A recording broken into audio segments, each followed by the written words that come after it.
in the VOD. That's so. They say I can't hear anything ambient on your guys' end, so it doesn't feel like they can actually hear the crackling. So if the crackling is just something we have to deal with, then I feel like that's okay, because they're not hearing any ambient. Okay, it's good that they're not hearing it, but yeah. Fuck. I turned my echo cancellation off in case that was it. That's not it. Boy. Riverside, if you're listening. Oh, no. Oh, Riverside. What happened? The chat is jumpy. fucked again. What happened? That was. I didn't even notice you guys were saying That stuff scared in the chat. shit out What of the me. Yeah, fuck? what are you talking The about? chat's It's suddenly 10 It's chats. like jumping again. So when it goes to the bottom, oh, just scroll up God, once, okay, and it scared should the stop shit the out Oh. No, Suddenly my I see sorry, everything. So again. yeah, what the We fuck? were really emotionally overtaken by the fact that it didn't was work. really I'm emotional. so sorry. I don't understand. It's got to be something with the new. It's got to be something with a new update.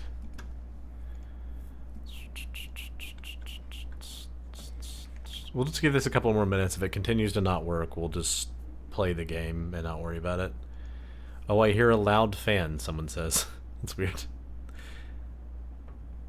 Could be me. Might be you, Dennis. I think I that don't might be hear, you. but the output is not, the output's whatever I'm hearing, and I don't hear a loud fan. It might be Dennis, because Dennis is the only one with the purple box besides Ethan. Somebody in chat said it, but Yeah. it can't be that loud. Do you because hear it it's now? not. What about now? Oh, what about now? It might also just be Mealy being like, hey, fix that, because I'm going to have to fix it later. It's a heat wave, so you're gonna have to deal with the fan. TV. Got him. It's hard for me to see, Mealy. I Got can him. see only so many Sorry. things. What's the resolution at? Me leaving like I It's have a name. 16:9. I have a name. That's standard. Oh. Yeah, no, I had the same thought. I looked that up too. It's just like true rulers, though, Mealy. We out of respect, call you everything but your name. Yeah. Oh, whoa, that was weird. Hi, What the fuck was Daddy. that? Which daddy are we talking to? Are we talking about Daddy Mealy's Mealy? Or are daddy we to talking me. about? She's talking to Mealy. Where Every is... time- No, actually not every time. But I was sometimes thinking of that scene with the dude and the boy. I'm the captain now. It's like I'm your daddy now. Yeah, it's like I'm your daddy now. I'm the daddy now.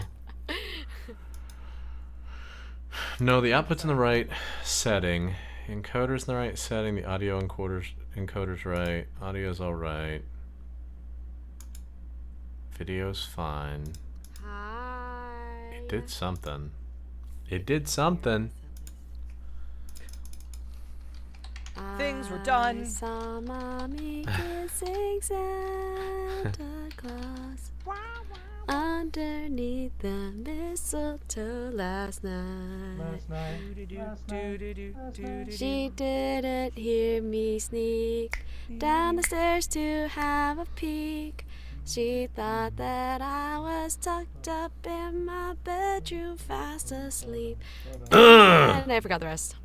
Jesus Christ! Wait, Sorry, you I have forgot a at the chorus? There's more. Yeah, but you forgot at the chorus. Did I? Yeah. I don't know. Nah. Continue it for me then. I can't. Tickle? Until we can figure this out, we're doing Christmas karaoke because fuck you, that's why. Christmas karaoke. I have no fucking idea what could be causing I know this. Little Christmas. I sing that every fucking night. Wait, which one? Little Christmas. That one's cute. But it's like not very fun, you know? It's like, it's cute. Sweet. Ugh. What is Little Christmas? Grandpa's No. gonna sue the pants off of Santa. I do not know that one. Oh, it's from the Grandma Got Ran Over by a Reindeer Yup. Like animated movie. That's not the best, but it's fun. The video I download enjoyed was watching canceled. that as a kid, though. That and like Annabelle's Wish. That's what it was. Was that old Christmas? movie. Mine was Oliver the Other Reindeer. Ooh. It's a good That's book. a good one. I can't hear you, Jester, if you're talking. Or All of the Other Reindeer. There He's we go. muted. All of the other reindeer is adorable. That's a Mhm. good one. I Wait, love that one. wait. Sorry. Olive? Olive. The other and reindeer, that's or the whole That's premise the, of it's the a movie. pun. That's yeah. the whole premise. There's a dog named Olive, and they're like, Santa needs all of his other reindeer. And he goes, Olive! He needs all of his other reindeer. And they're like, you're an idiot. And he said olive.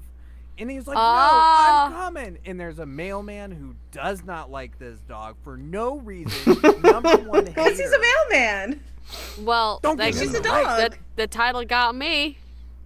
And it's adorable. It's a very, very cute movie. The animation it's like paper mache looking. Yeah? Yeah, it's very cool. It's like 2D, 3D. I got a Gives fucking Yoshi, butt bite. Like Mario's What? Paper World. Yeah. That's a good one. I was gonna say, now put that on your list for Christmas movies. You do I put that one. under all the Muppet ones. Oh, Also, All like of the Christmas Muppets? Carol. Krampus every year. Spirited is a really fun one. So Little I just have to Christmas white is White a. Christmas every time. Oh, Has there been?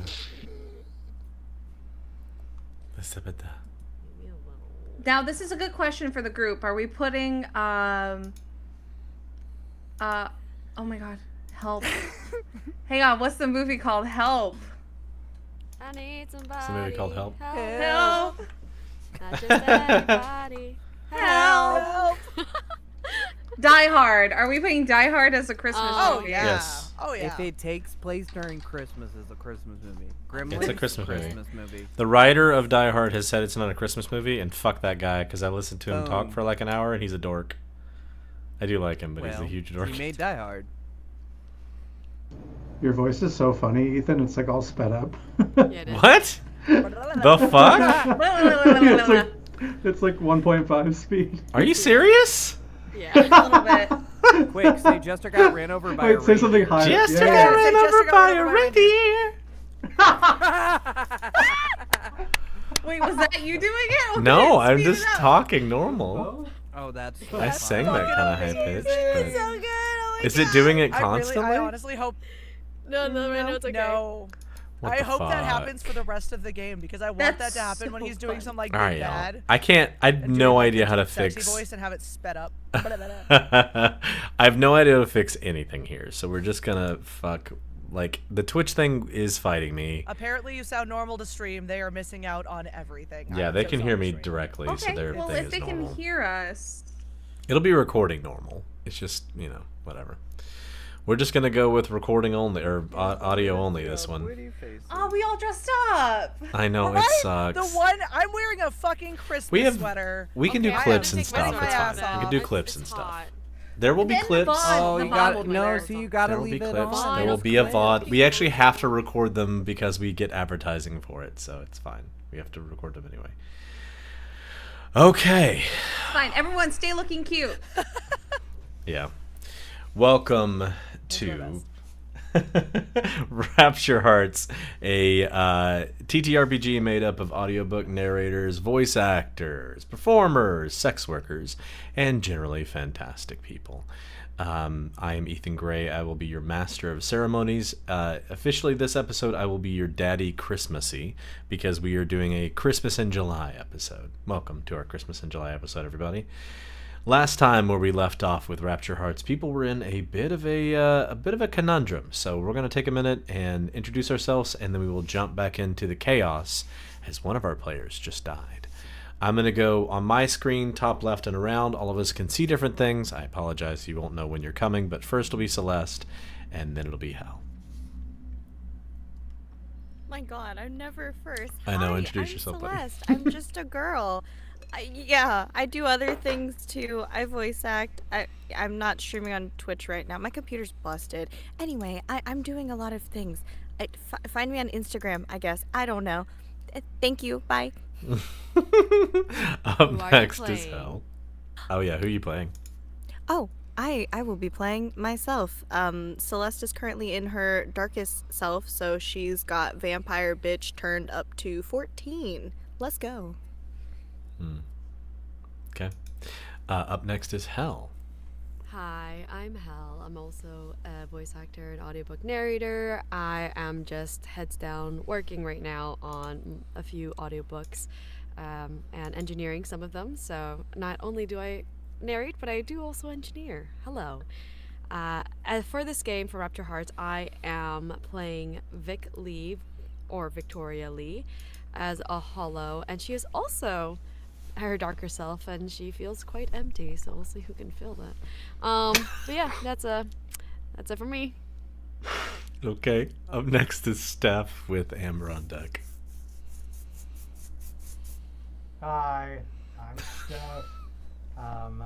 That's what I sound like normally. I had knee surgery this week, so I'm having a bit of a tough time, but we're here. And I'm playing Dennis Kowalski. Hashtag oh holy night. With a H instead of a W. Anyway. Amber, that brings us to you, and then Serenity. All right, hey everybody, I'm Amber McCullough. I am an audiobook narrator and voice actor. I've been in a couple of audio dramas recently. I've been in Morbid Forest. I was in a What If Icewing Was the Prophecy. I'm going to be in Loto Fagai and Unum Divisio, and a couple other ones. So that's kind of what I've been doing a lot of lately. I am playing Lacey, who is our ghoul, and she actually got taken out of her darkest self last episode by Celeste breaking her contract with Gabriel, which she doesn't know about yet. So when we left off, she was still facing down the Mothman, threatening to eat him. And that brings us to Serenity with Noah on deck. One sec. Okay. Do you want Noah to go first? Okay, Noah, go ahead. I'm so ominous. I can't wait to hear it. I know, I'm concerned. What's happening? Hi, I'm Noah. I'm a voiceover artist, stuntman, and actor, based out of the Midwest. I've been playing TTRPGs for 13 hours today, so my brain's a little mush. I'm playing Peter, just got ran over by a reindeer, Darkflame Cork, who is currently not alive, so not in their darkest self, if that helps anything. Yeah, I do stuff out there. I have an award-nominated podcast. Go check that out. That was one of the things we recorded. And I'm a problem, is what I found out today. My party turned on me because I tried to do the right thing. Different game, not this one. Okay, and Serenity? Hi, sorry. My partner was bringing in groceries and opening the door, and it was very loud. I can say it for you. We could say about how. I can say it for you. We could say about how wonderful Maggie's. I mean, sorry, Seren Dubois. All on the count tits of are. 3. 1, 2, 3. Her tits are tits are fantastic. fantastic. Yay! Thank you. I didn't expect that. The door's closed now. I can be loud again. I'm playing Maggie Santa Baby Forrester, who is in her darkest self. Uh-oh. I love that. My internet went down for like a second. I caught all the end of that, which is great. But I was sitting here like, tonight's the night, guys. Oh, I saw. Tonight's the night. That's doing such it. a perfect little cut. That's such a good Kosa cut. Thanks, government. Thanks, government. Okay. Can everybody still hear me? Yes, sir. I am clearly lagging, which is fine. Okay. So, at the end of our last session, Peter, through the efforts of Dennis to stop him from bullying his friends, was murdered alongside Amy, Victoria's girlfriend-ish. When he fell to the ground, he began to turn into obsidian, like the other creatures you've seen others do. His skin began to harden with the blade stuck in his chest. As that was happening, the witches who were conscious and able scrambled to try to pull Amy out from underneath Jester. She, while underneath Jester's body, had passed away, and they took her body and panicked fled, and all of you were left with the scene of a Mothman standing off against Lacey, a burning bonfire that has gotten out of control because it has flesh in it and had gotten knocked over and it's spreading a little bit, and a now no longer darkest self Sasquatch Dennis standing over the body of a now crystallizing and dead Jester, with a little Celeste head that had been attached to it that hops off and runs off into the dark at one point. As each of you are trying to come to terms with that, the visual you just did is so good. As you're all trying to come to terms with this, the Mothman presented a kind of solution to Lacey as she began to lose her darkest self, realizing that how easily he could overpower her in this moment. He suggests that he takes Jester's body and cleans up this mess so that you guys don't get accused of murder, and basically tries to protect all of you. In the chaos and maybe confusion, you guys just kind of nod in agreement and wander off to your different places. As each of you are trying to come to terms with the fact that you have seen many murders tonight, including the death of Damien at his own hand, thanks to Celeste. Celeste has seen her twin self reunited with her own head that looks like her head, so she looks like her. Dennis is dealing with the fact that he murdered his roommate. Victoria is dealing with the fact that she has lost her first part. Did you ever have a boyfriend or girlfriend before? Okay. Your very first partner of any kind, and it was your girlfriend who died in this scuffle. Maggie dealing with kind of the terrifying visage you saw under the water and what may be happening underneath this school, alongside the fact that you're technically a member of the Red Ribbon Society, but also kind of like a problem for the Red Ribbon Society. And Lacey having to deal with the fact that her contract was broken. All of you come out of that experience, go through your kind of normal stages of change, and it's been a few weeks now. We're going to jump back into the story right after Thanksgiving break. So during that time of things going around, I'm going to go in the same order that we introduced. I'm going to ask what your character's been up to for the last month and a half-ish, and then I'm going to add some like details to that based on what you know is happening in the story. So Celeste, what have you been doing for the last month and a half? You were in your darkest self. You've been able to hypnotize and control people. You've been able to manage a lot of things you maybe not have been able to in the past, and really kind of doing what you've called as your like bitch self. You're kind of in your power as that. So tell me what you're doing, what you've been doing for the last month and a half. As good.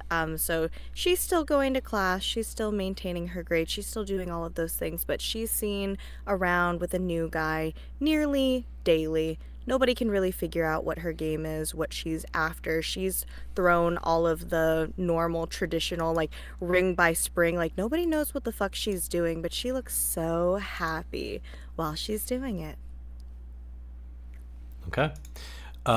During the time that's happening, and sorry again, my internet is being insane. During the time that's happening, you begin to realize that you thought you had some level of control over this like mutant twin of yourself. You kept thinking it was some kind of maybe at first like some sort of thrall you could control, especially after it helped you with Damien. But what you've run into instead has been this kind of terrifying visage. Since the night that you were able to control it, you've never been able to feel its presence again, but suddenly it sneaks up on you. You'll be walking to your room, and you'll look down the hallway. And as you look down the hallway, you'll see yourself looking back at you. And then slowly, each light down the hallway will flicker off, and when they flicker back on, she's gone. You'll be walking across campus late at night with one of your new beaux, and pull him instinctively to a side where you feel someone brush against you and realize it was her as she walked past you. you'll look out your window at night preparing to go to bed, and when you look down you'll suddenly lock eyes with something staring at you, and it's yourself just looking at you, staring at you. And this keeps happening over and over again. Do you leave campus during Thanksgiving break? Do you go anywhere? I think no, I think I would stay on campus. I think if I wasn't in my darkest self, I would probably try and go home and visit my parents, but Yeah. since I'm darkest self mode, we're here to play with anybody else who stayed behind for break. Okay.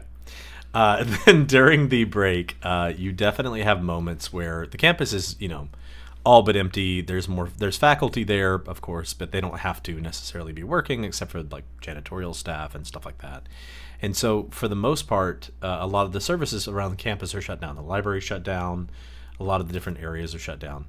And as a result, basically anytime you go anywhere, it's much quieter, which is also more daunting and terrifying, because whereas you had moments where you had these boys to protect you, because you were mostly just hypnotizing boys, right?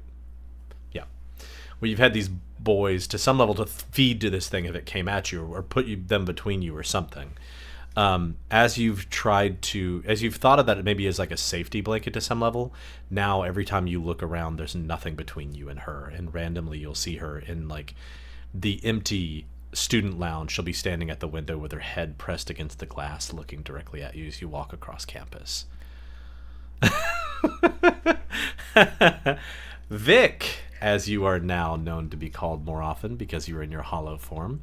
It has been a month and a half. You had Thanksgiving break. What has Victoria been up to? I have a question after that. Yeah. Can I see her too? You have not noticed.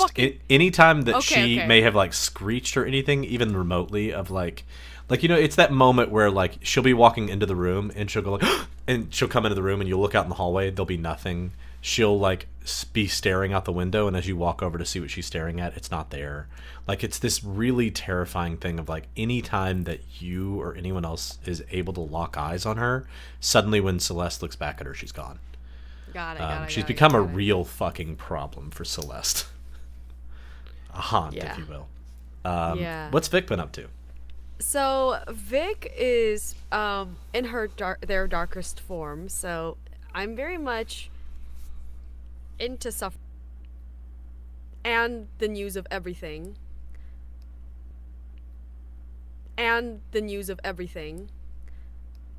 They're gonna try to figure out like if there's any semblance of memory that they could get of their mom by going home. Okay.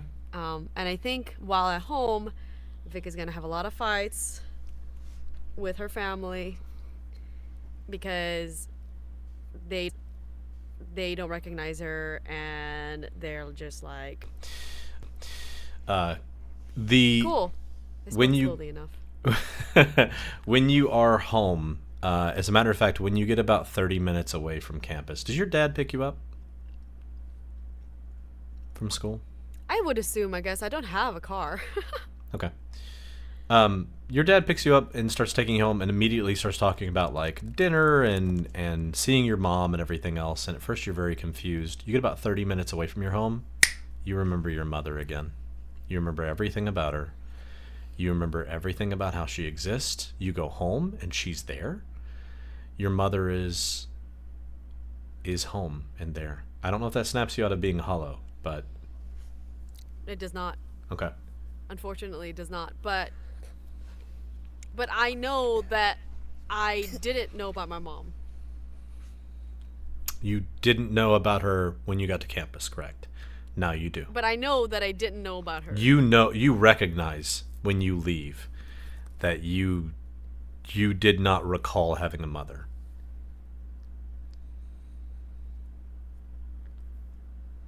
I don't know what to do with this information. We'll come back to it. Let's jump over to Dennis. Dennis, what do you do in the time that... Do you leave for Thanksgiving? Do you take a break? You've just killed your roommate, so... How you doing, buddy? I think that Dennis would... I think he'd take a lot of time with Matt to console himself over the next few weeks while he's figuring out the consequences of murdering his roommate. um, Part of it is that he was in his darkest self, and I think he has these like blackout moments. So Yeah. part of it's like not fully understanding even what happened because he wasn't fully there. But he's having these like nightmares of, Katana in Jester. He's having nightmares of punching Magdalene in the face. Like, he's having nightmares of vicious murder and violence. But he doesn't have a roommate, so Matt's been sleeping over a bunch. Yeah. They're talking about Matt moving into the dorm at the end of the semester and getting Yeah. like a dorm switch. And Dennis would have to go home for Thanksgiving, for the holidays, to see his grandma, and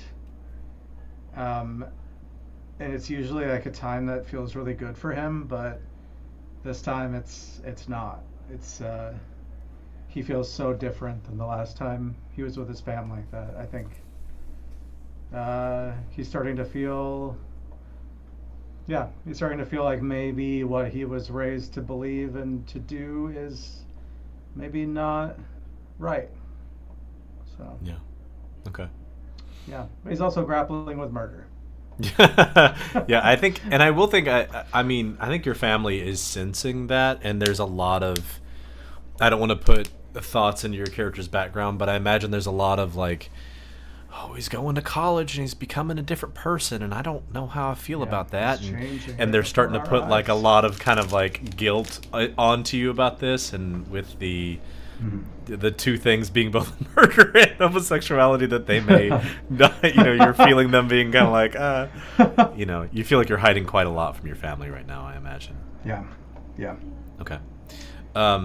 Matt, I'll also say, is getting kind of like, kind of clingy, like kind of like he's felt safest with you, and so maybe it's that, maybe it's the fact that he's very publicly outed himself to his team, and so he's feeling kind of ostracized a little bit too, and so he's a little bit on an island, and so he's having the last few weeks, part of the reason he's been staying with you is because it's one of the few places he feels comfortable, is being, in a room with you, alone with you, watching shows with you. Like he's kind of just like nestling in a little bit more than maybe you were expecting him to. That's up to you what you want to do with that. But that he's very much feeling like he's kind of like cut himself off from his like support system of friends and people. So he's kind of in there. Lacey, what did you do during the last month and a half? Did you take a break? What else did you do? Yeah, so she kind of feels it a weird mixed way after the bonfire, because she, on the one hand, felt very like vindicated because she felt like she did something. She felt like she saw her friends get protected, felt them get protected, and she was a part of that, and so she was absolutely in the right this whole time. But then she watched Jester die. Yeah. And that, like, she wasn't even there for him having the severed head of Celeste. Like, that was... She doesn't have that perspective at all. Yeah. Her entire perspective is... she got here, she saved her friends, and then her friends went crazy and killed one of her other friends. So that's kind of her whole perspective on what just happened. Does she feel the contract dissolve? No, you don't feel it. Cool. Okay.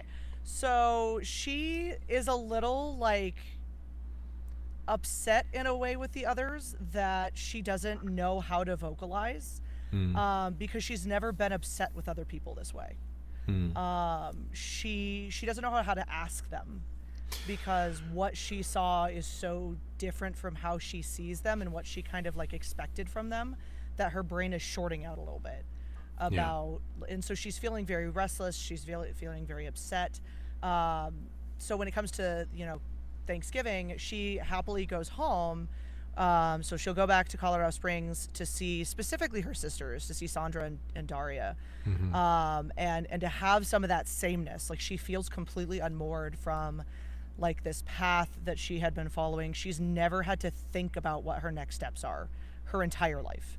And so this is uncomfortable to the hilt, like needles under her skin. And she goes home and is like, I'm going to feel right. I'm going to feel great where I normally feel the best, which is with my sisters, the two people who have protected me from everything my entire life. And when she gets there, she doesn't know how to tell them. And it's the first time in her life she's hidden something from her sisters. And on top of that, they're doing all these things that were routine, like Christmas rituals, Thanksgiving rituals, putting the tree together, we're putting the ornaments just so. And that used to be something she took comfort in and used to be something she thought she enjoyed. And now everything grates. Everything is so unbelievably boring. And she is snapping at her sisters. She's like yelling at her nieces and nephews. She's slamming out the door. And she doesn't know why, but nothing is satisfying. And the emptiness in her stomach is getting bigger and bigger and bigger. And so when she comes back to campus, she'll try to reach out to Gabriel. Okay. We'll get to that in a minute then. Maggie, what have you done for the last month and a half since seeing the eldritch abomination at the bottom of the lake alongside the boy that died that you tried to save, and watching your friend get murdered after your other friend punched you in the face? Yeah, rude, by the way. So, first of all, now that she can go back and get her phone. It's been a while since you had your phone. It's been a long time since I've had my phone. It's been like a month. Did her parents ever reach out to her? No. That hurts so good. So she makes no plans to go home for the holidays. To be honest, she was only going to plan to do it out of obligation in the first place, but now there's no obligation to do it. And she is in her darkest self, which means at this point, she does still go to class. She's doing what she's there to do. Yeah. However, the minute she's out of class, like, she has like long skirts and like her shirts, she typically has like tank tops underneath, but then she's taking off the tank tops and she's hiking up the skirts. And she's going out and living what she thinks would be what a successful woman would be doing at that time. So she frequents the bar. She doesn't like alcohol, but she's drinking it because everyone else says it's good. Okay. So she's probably drinking cider or something. Right. I did have a question. Yeah. If she reached out to Scott, would he respond? He would. Oh, yeah. You been fucking Scott? Oh, yeah. Oh, yeah. Okay. Oh, yeah, she has been.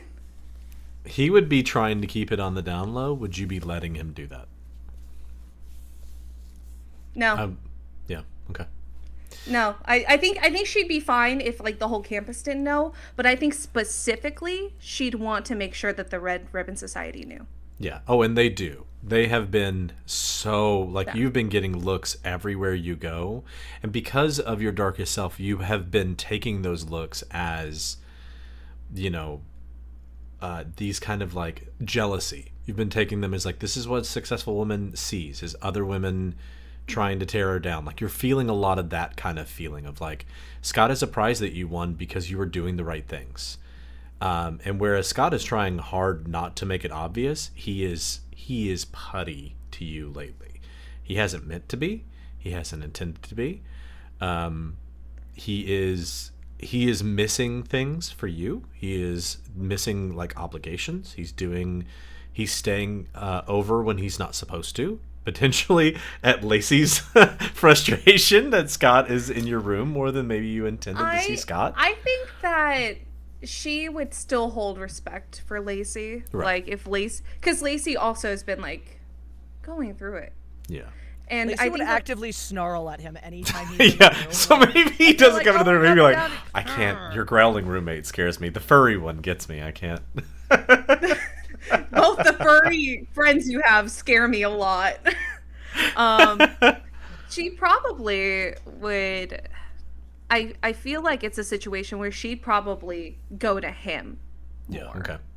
rather than that, because Yeah. even And he has a one- dorm like room in that castle thing, and he has been in his mind when you come over. He's always thinking like, okay, we'll be quiet and we'll like I'm on the second floor, but it is loud and everyone knows. Like it is very obvious that like that's what he she's is fucking. trying to do. Yeah. Yeah. Yeah. You have, as a matter of fact, take a string on Scott, because Good. he has been trying not to make this a thing and cannot seem to stop it. Let's talk about Jester. So before we let Peter talk about it, what's happened, all of you mourn Peter. Obviously, there is the immediate shock of Celestia and Noah is great. The immediate shock of you just watched your friend die. The Mothman takes him and then says that he's going to bury him in the cemetery that's the same cemetery where Dennis had his first sexual, well, not his first, but one of his sexual encounters. In that he says he's going to bury him out there to ensure like there's no evidence and all that. But only a few days later, all of you begin to hear rumors that Peter has been seen around campus. Only a few days later, each of you think you catch glimpses of Peter here and there. He very much, like a Sasquatch, seems to just be always out of focus and always out of range. But for some reason, you keep hearing that Peter is around, that he's going to class, that he's doing the things that he's supposed to do. Peter, why is it that they are hearing that you're alive? It's because Peter, much like Jesus, came back after 3 days. What you don't know is that the battle took 3 days. We were locked in combat, katana against katana, moped against moped as we jousted across the rocky flames. Each strike brought us closer to the end. And in that end, we found out we were evenly matched. There was no way one of us was gonna win. So, we came to a decision. It's my body, so I get to keep it. But I have to give a body once a week to Jester.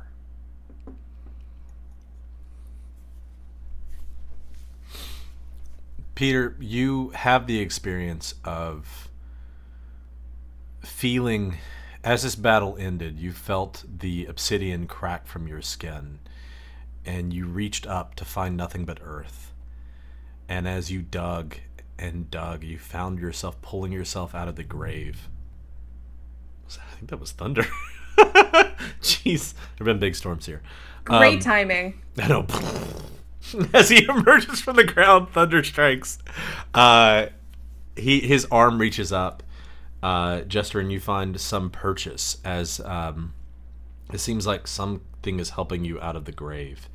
And as you stand to your feet, you see what appears to be some kind of a specter in the distance. Not Doc, the ones that you guys have seen before, but a different ghost of some kind is like leaving the area as you've been helped out of the ground.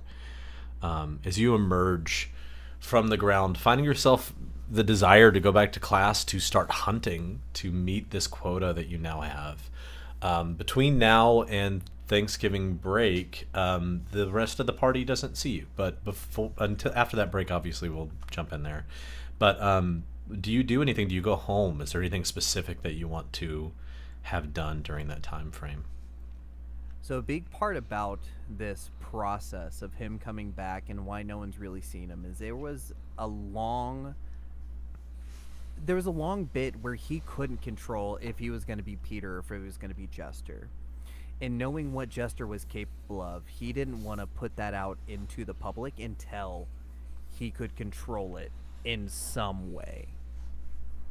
So he accidentally, at one point, killed someone out in the forest. Someone stepped into his area, where he lured them after finding out more bar scenes. Fuck the guys in this town.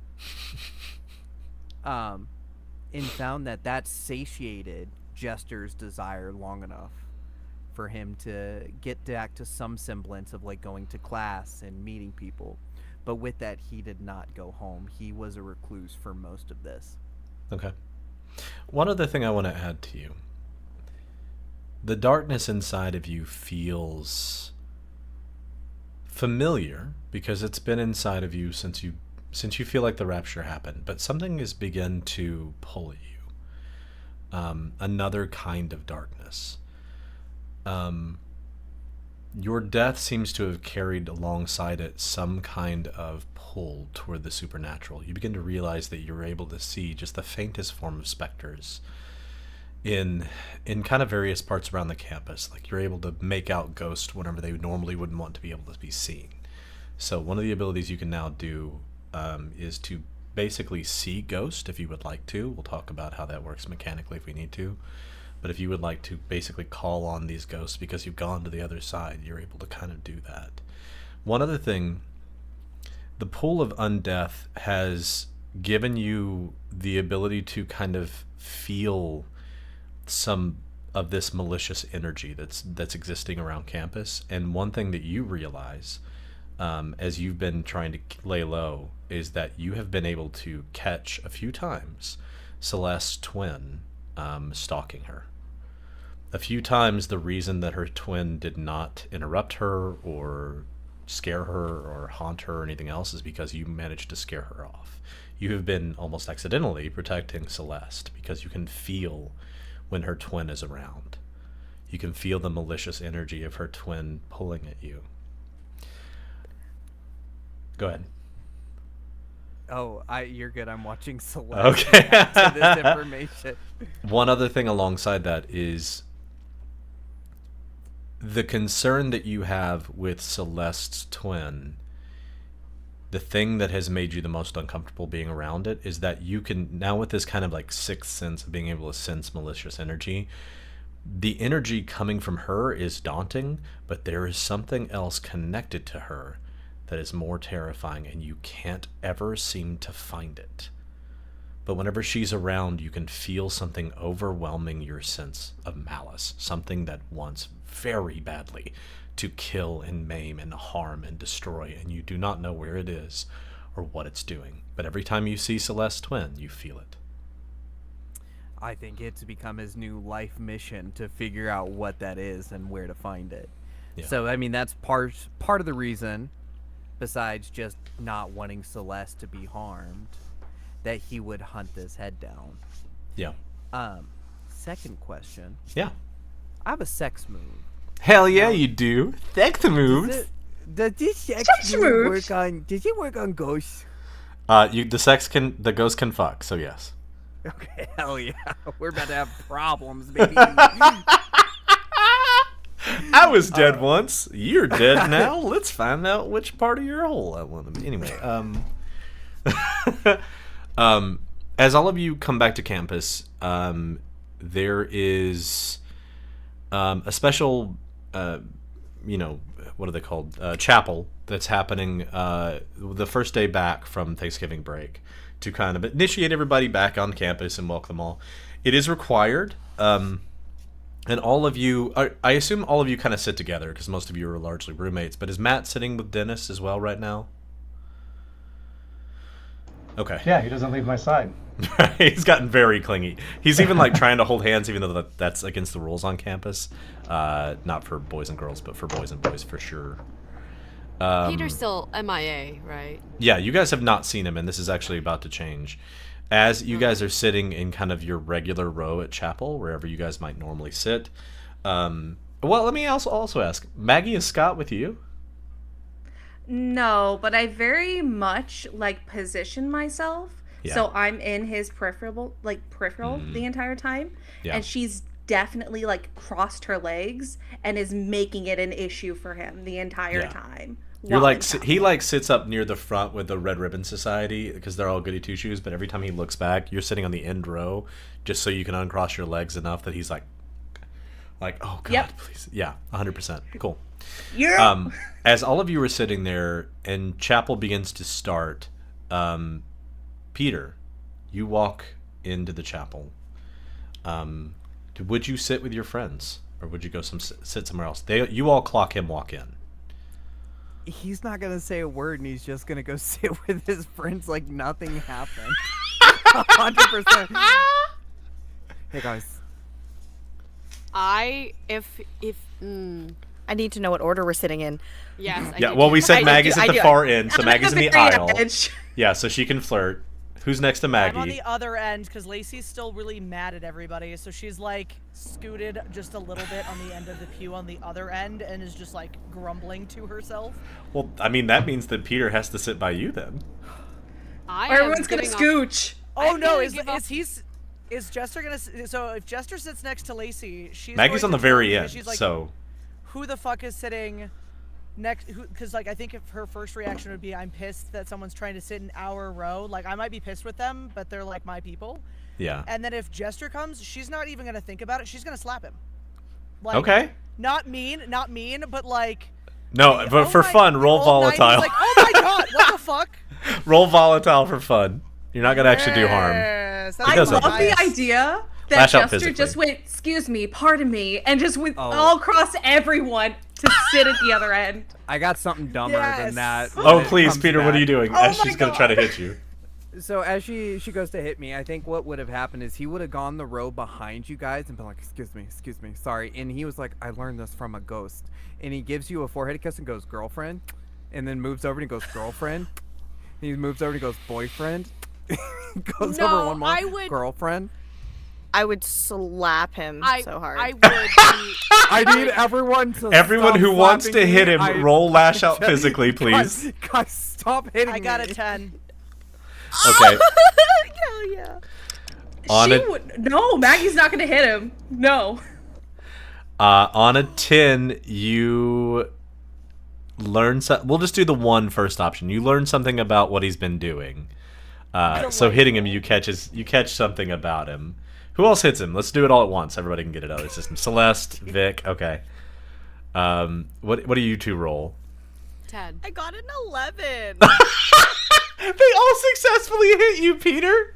As he walked past, there's like, back. Does he get like one harm? I think the funny. No, he's not gonna get harmed. I God, think as you put like me kiss him on the right forehead, back they're all in just like the popping darkness. you. Put me back at the ground. Wham, wham, wham. Hello. Hello, I'm back. That's See you so again. funny. He's like, girlfriend, kiss, mwah, girlfriend, ow, girlfriend, ow, boyfriend. Yeah. And So then Peter, what do girlfriend, they and then another smack. in hitting Bam. you? What do they learn about your true nature? And they're gonna get a string on you, each of them. Oh, great. Yeah. Another one? Yeah, you get another one. It just if you lash out physically, and I'm not gonna do the other options because they're all like hurt him really bad or become your darkest self, and I'm not gonna do all that. So Yeah, I don't want to do any of those things. yeah, so let's already just learn something, and then you get a string. So go ahead. What did they learn, Peter? So what they would learn would be how I came back. I think that battle is the first thing you would learn. You would see it through my eyes of the lightning in the background, volcanoes exploding. I think each of you has your own kind of visual of this, like in your own, especially those of you who are in your darkest self probably have a more specific one. But Lacey, as you hit him, you have this Can like Lacey have it as like an old school romance novel where he suddenly looks like Fabio on absolutely like, this like wind blowing through his hair as he's like that like hunger that he has for power over his other self, and he's fighting, and the two of them are muscly and fighting, and whatever. She's like, this violence awakens more things in me. learn how to work together. Just, Brother, it's me. Go ahead, She Vic. gets the Star Wars version. It's great. Yes. Would Vic understand the context and as to why he's fighting? No, I think again for each of you, it's kind of like you're having your own visual because we're trying to like do this somewhat psychologically here.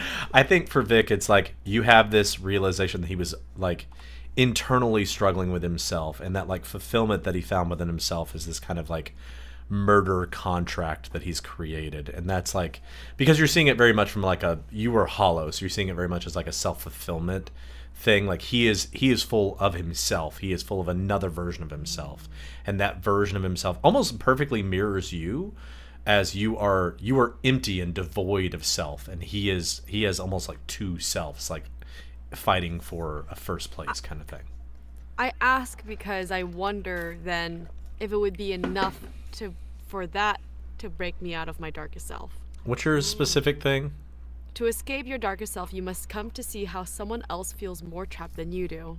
That's up to you, but you know he basically has to kill somebody to... Do I know that? You can feel that kind of like... that. I think that's the part that you get the most. I think it's less about the struggle, which is I think what Lacey kind of like romantically, grandiosely sees, like this Fabio like fight between these two that are like, we have to work together. And what you see is this dark, contract he's built with himself in order to feel self-fulfilled, that he has to murder people once a week, or what, you don't know the details, but like you feel this like overwhelming like shame and frustration as he has to deal with this kind of thing. It's up to you if you want to break out of it. I need to dig deeper a bit. Okay. Celeste, how do you envision this as you slap him? I think that Celeste in her darkest self, she's never taken Peter very seriously. So this is gonna look like a stick figure, like cartoon drawing. Those stick fights, you remember those stick fights that used to be like, yeah, the you're gonna animated hammer stick and fights. like, yeah, hell yeah. So mean. Yeah. It's just Peter going against 100 different stick versions of himself as he like fights them off, but he keeps getting beat the shit out of because you don't respect him that much. I love that. Okay. As each of you have this visual, he sits down, and before he can even really explain, Dr. Graham begins speaking. He says, "Hello, everyone. Welcome to our end of the semester. I would just like to thank all of you for braving the semester with us, despite doubling and at this point tripling our guard and police presence. We have continued to have disappearances, which have been really disheartening, and many of our students have left." And as you look around the room, you see, maybe half full compared to how it used to be. And he looks at you and he says, "I promise that we are heartfelt in endeavoring to ensure that you have everything that you need to be safe. We've set up 3 additional panic stations, and the safe team has been doing a lot of work." And the new leader of the safe team, because Peter has not quite been as responsive or available lately, your deputy stands up and you hear him go, "Hi, I'm doing," and they're like, "Yeah, they're really trying out there, patrolling every night and volunteering, and just as a reminder, don't be walking around at night without any friends." And as he continues to go on and on about taking care of yourself, ensuring that you're keeping your grades up, and it's important to find some normalcy despite the disappearances. At this point, there have been about a dozen people who've disappeared. It's less than maybe you would have thought, because you guys have seen a lot of people who seem to have been kind of changed or disappeared. A number of people have said they left campus, but you guys have seen, specifically Maggie has seen a lot of people at the bottom of that lake, so it makes you concerned about what that might actually mean. But as all of you are kind of watching him talk, it seems like time suddenly stands somewhat still as he kind of begins to get quieter in the background, almost kind of muffled out, as you hear him going, "And that's and as he's doing that, you see slowly the light flicks on behind him, and very slowly you hear as a halo cloud scene is lowered from the top into a spotlight, and you see Gabriel sitting in a chair with his arms outspread like this, and he goes, "Hello, dumbasses. Welcome back. You've left quite a mess, you pieces of shit. I'm frustrated with all of you, particularly you." And he looks over in the direction of Lacey. Lacey, as you look up at him, you don't see Gabriel in the way that you've seen him in the past. What you see appears to be a humanoid who is absolutely covered in eyeballs. Just head to toe, every space available on his skin is covered in eyeballs. The rest of you see him as normal. And as he continues to talk, you hear him say, "It is frustrating that I have had to rely on you, but I need you all to understand that things are probably about to get worse." What? I have no fucking patience for this. Who the fuck are you? But did I not introduce myself to that one? I thought I had. She wasn't here yet. Oh. Hi, I'm the Angel Gabriel. Your name is Victoria Lee. And you let all this mess happen. Led is the wrong word, and started it on purpose is the right way of thinking of it. You're even fucking worse than I thought. By the way, Victoria, you do not remember your mother anymore, just as a side note. Oh, no, I know. That's why I'm crashing out. Okay. I have no fucking patience. You also do not recall the fact that you don't know why you don't remember your mother. It's just like But I knew, weird but I flip. know that I know that I had remembered my mom and then forgotten. Sort her of. again. You know that you've forgotten things. You don't know what exactly. Dennis was like staring at Jester and now is like looking at Vic like, what is happening to my friends? Gabriel looks at all of you and he says, "Well, I need you all to understand that as we get this whole energy rapture thing has kind of a timetable around it. There's only so long it can last. So eventually, either all hell is going to break loose and we're going to have another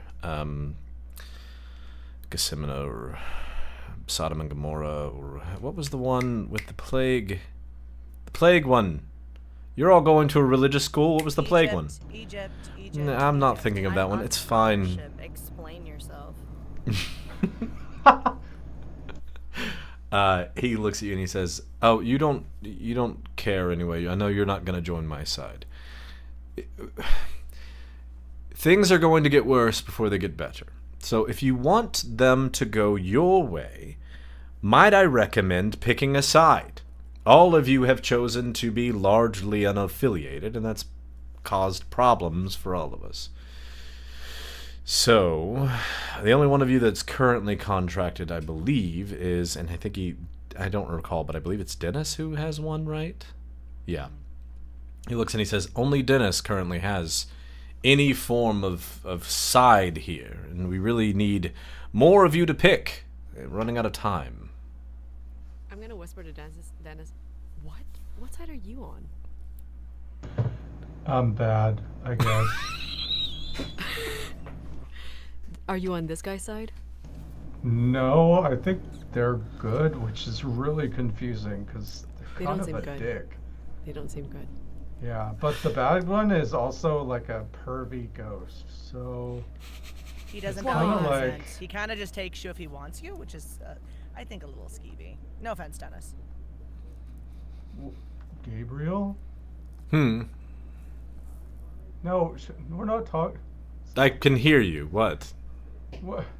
Chester, why are you here? No, I don't know. Y'all talk about that later. Celeste has her hand raised. Yes, please. Oh, can I try and hypnotize Gabriel again? Yes, you can. Okay. As you begin to try to do this, he turns to Lacey and he's like, "And I'm especially disappointed in you. We had a contract. It wasn't that complicated. You could have just told me if... It doesn't really matter, I guess, but... What was the contract? Would you like to join Told you one?" what? Huh? I didn't hear what you said. I don't think he's been getting a lot of sleep. There's some eye bags under some of the. Do you need some creams? I have some creams. For my You seem like you have some. eye creams. bags? Specifically the ones under your left armpit. All the rest of you do not see eyes under his armpit.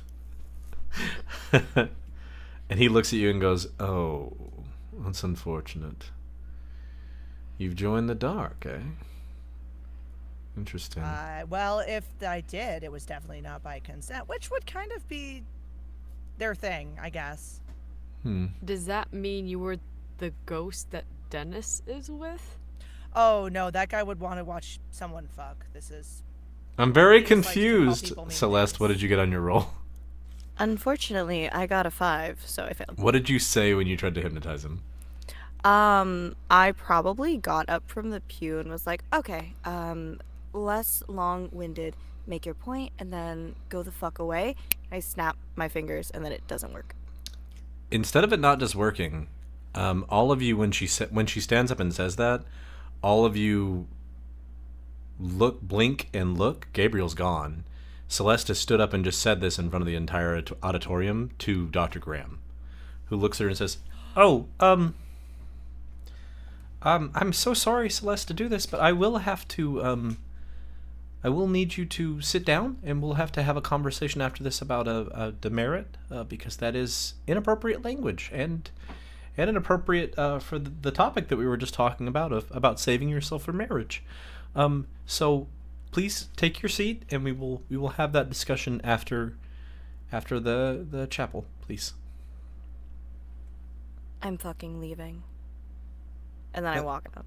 That's also, you're not also supposed to use that kind of language? Okay. As you walk out the door, he continues to talk to you, and he looks at somebody off to the side, and he says, "Can you pull her record, please? We're going to need to make sure and mark that. That is disappointing." Can I have yanked Peter, like, by his collar, like, out with me? Peter, would you have allowed her to? Yeah, I think he's still in shock after being slapped by all of his friends. That's why he's been so quiet. Yeah. He was so excited to kiss his girlfriends, and then they all slapped him. Yeah, and then you go, okay. Well, Except for Maggie. Maggie did not slap him. Yeah, I think you snag him and drag him outside. I was as about most to join people her do. until she dragged Jester.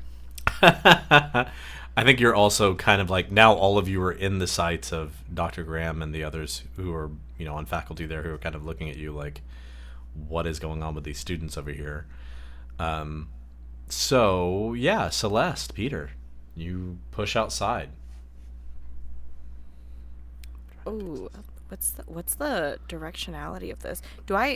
I'm gonna, if Peter will allow it, Celeste is going to try and drag him all the way to the music building. I have feet. It's like I can across the walk. street. Okay, then move your fucking feet because you have questions to answer. Okay, you're using a lot of profanity, and I'm not a prude, but this is excessive. You are literally back from the fucking dead. Do you think I give a fuck about my language right now? I just think it kind of loses the potency when you use it a lot. Can I try and slap him again? Yeah, roll Bata. Okay. Oh, Are you trying to harm? No. Okay. Right back to darker self. I got an 8. Okay. What does that mean if it's a partial? Hang on. It's mostly just for shock value. Like, I want to, like, You smack him and be come like, across "Still feel-" poorly. As you are walking across, you slap him in the face, and as you do, it echoes across this like largely empty, kind of corridor between the chapel and the music building, which hilariously were actually in my brain across this like street from each other because that's how my college was laid out. So literally, you're like dragging him across the street, and it echoes as you do that, and you realize that a few facilitators have like clocked that you just slapped another student, and you hear one of them say, "Oh, that's Celeste," and you see one of them pull something out and start writing down your name. You realize you may have gotten yourself a few strikes today. Did that feel potent still? That's enough of you hitting me. We're not gonna keep doing that. Oh, sorry. I'm so sorry. What the fuck is wrong with you? And I keep dragging him to the music building. Hey, Peter, when you do that, will you roll to shut someone down? Yeah. Because Which is mechanically, cold. shut someone down is cold, I believe. Where the fuck is I've that? had the worst rolls today, and they continue. I rolled a 2 and a 1. Minus boy. 1 gives me a 2. I'm in my darkest self, babe. You can't get me. Yeah, you just as you're trying to like shut that down, like She seems almost more frustrated as you're doing that and is able to pretty easily yank you along. And you realize that whatever form or energy that's coming off of her right now is actually suppressing Jester. You're going to struggle to access that kind of energy for a little bit. All right, you get him into the music room. Are you taking him down to the room where you guys normally like meet? Yes. Okay. You drag Cover myself. Peter covering himself. So good. Scared. As you drag him down You to should the be. room, a number of students kind of like clock that you're pulling them down there during that time, but nobody dares like question it. Hey, how you doing? Shut the Okay. fuck up. And you're able to get him to the room. Yes, ma'am.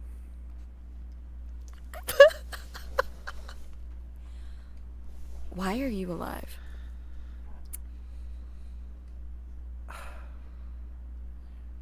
Sorry, it's been a while since I've talked to people. It's really just been goes. I know I see that eye roll. I really am trying here.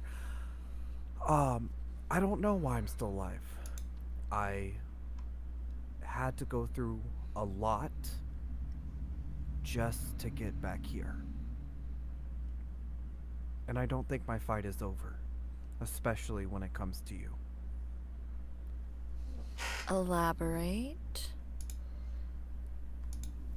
There's something after you. And I don't know, Celeste. Ever since that kiss, I feel like I need to protect you. Obviously, you don't need protecting. But there's something that it feels like only I can take care of. You know, that would be almost sweet, but it's not. Okay. You know, the day of the fall festival, I called you. You didn't answer. Or you answered, and then you didn't come. I wasn't me. But you saved me that night. Your call was just enough to break me out of it. I almost died that night. I did die that night, so if we're comparing, I think I win.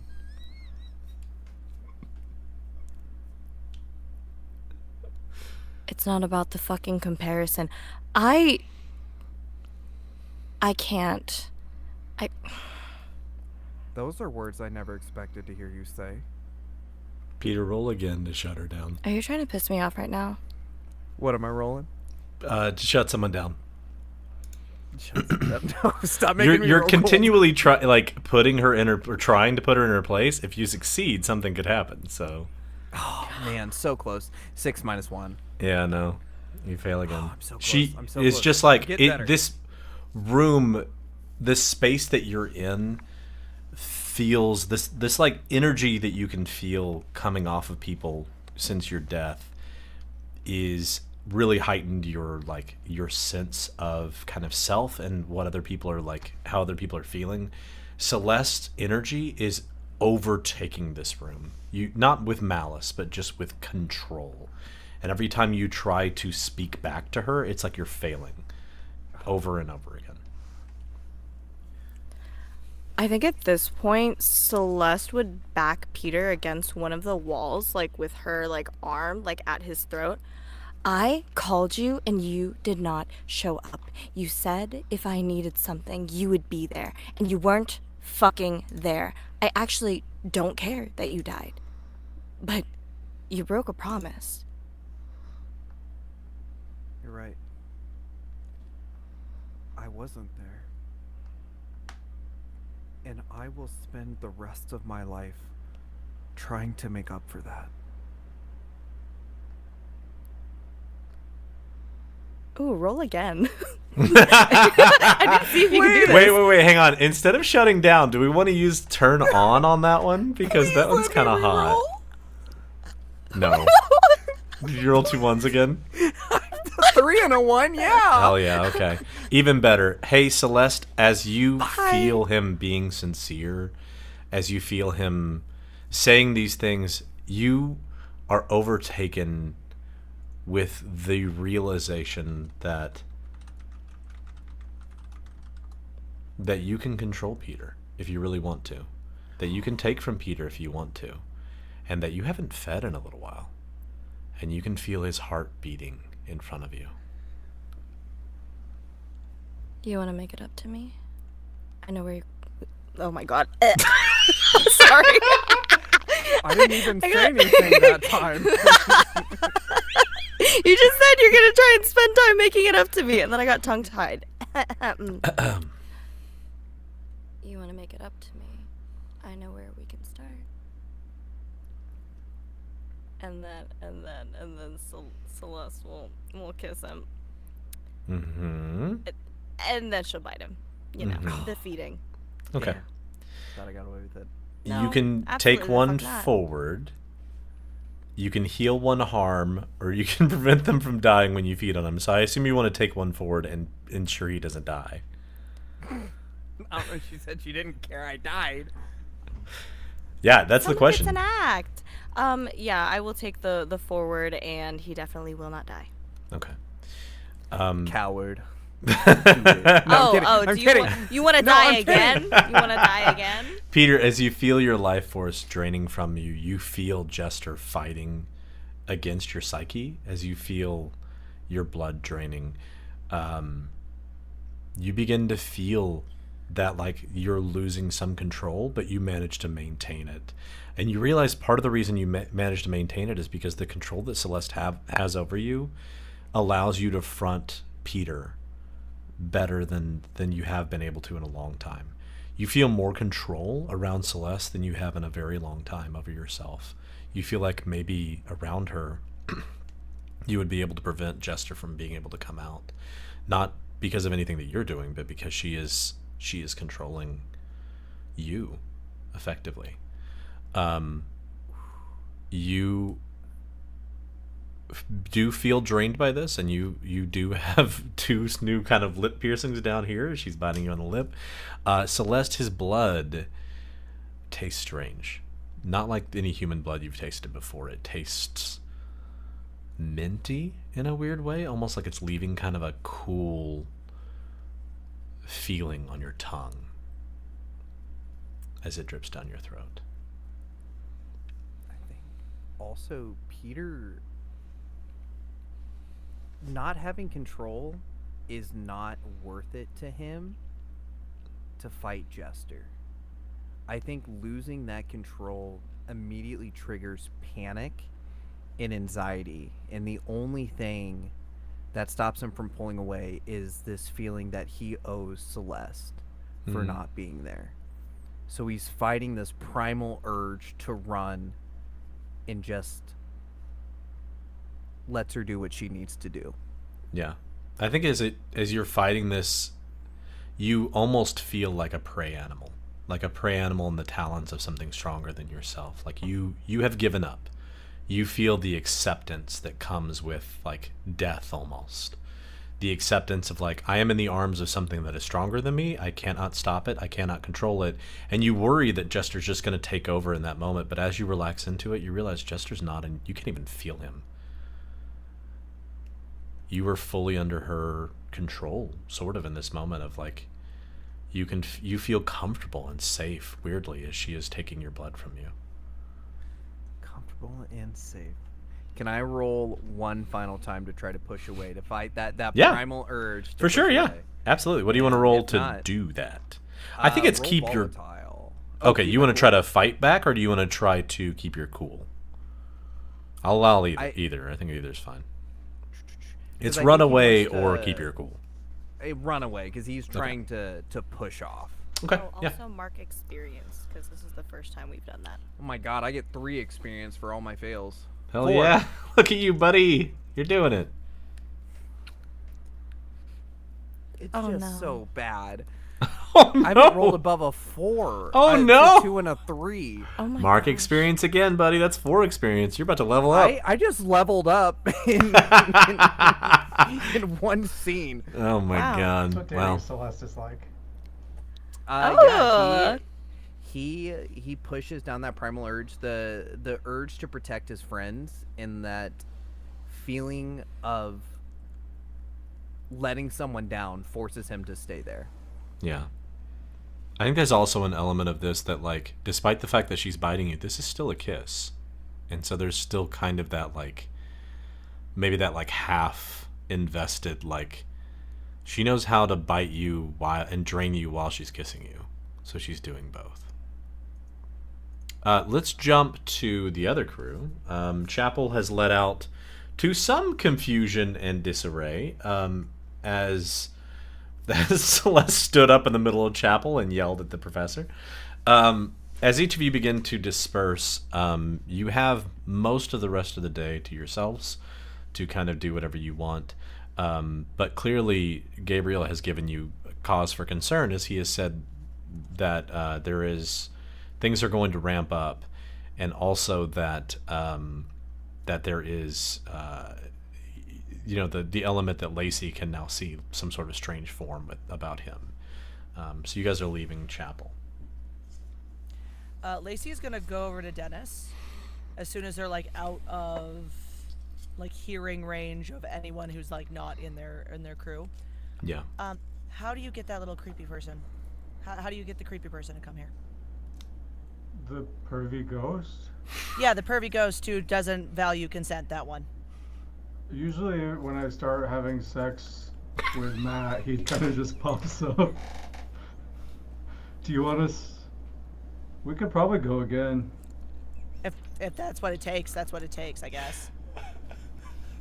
Babe, I think I left something at the dorm. Wait, what do you want this guy for? So Gabriel said something about my contract that I had willingly signed being broken, and that all of a sudden he was full of eyeballs because I was on your side. Which, no offense, like, it has nothing to do with you, Dennis. It has to do with the creepy, pervy bushman. Like, I'm not about that. And I'm going to be very clear that I'm not about that. You don't do shit without my permission, and I'm going to make that very fucking clear. Oh, everyone's swearing a lot today. Oh, I never stopped doing that. That's always been a thing. It's when you. We kind don't of have get a the whole lot of Rapture- one-on-one conversations, you and me. That's probably fair, but like I think I had a little bit of a nicer mouth when there hadn't been the Rapture, and I felt like there was any kind of consequences that mattered about cursing in public. It sure as fuck doesn't seem like there is. So. Now that I know that we didn't kill Peter, yeah, I'm a little less concerned. Oh, I'm a little more concerned about being good. So if we can get out of contracts, we have signed. There has to be a way to get out of contracts we never signed. So I can stop being bad. Yeah, theoretically, that's what I'm assuming. And either we can threaten the By creepy me man. having sex with my boyfriend, I could stop being bad. That makes sense to me. Yeah. Just make sure. I think to fix that, you need to get him a ring. But that's not what. If you're married, it's fine. Like that's. We're also playing, unfortunately, in the early 2000s where that is not legal. Yeah, she doesn't know that. She's never had any reason to look Right, up the that's rules fair. about whether or not someone could get married. I realize somebody She's listening to this never might thought not have about that it. context of Dennis- like, they could just Dennis get just- married. No, they He just couldn't. puts his hand on Yeah, Lacey's Lacey shoulder has and he's no like, idea. no, honey. Do you need money? Is it money? I can help you with money. We're gonna go, and I'll let you know what the pervy ghost says. When Oh, he you don't want shows me to up. watch? Why don't you here's the thing.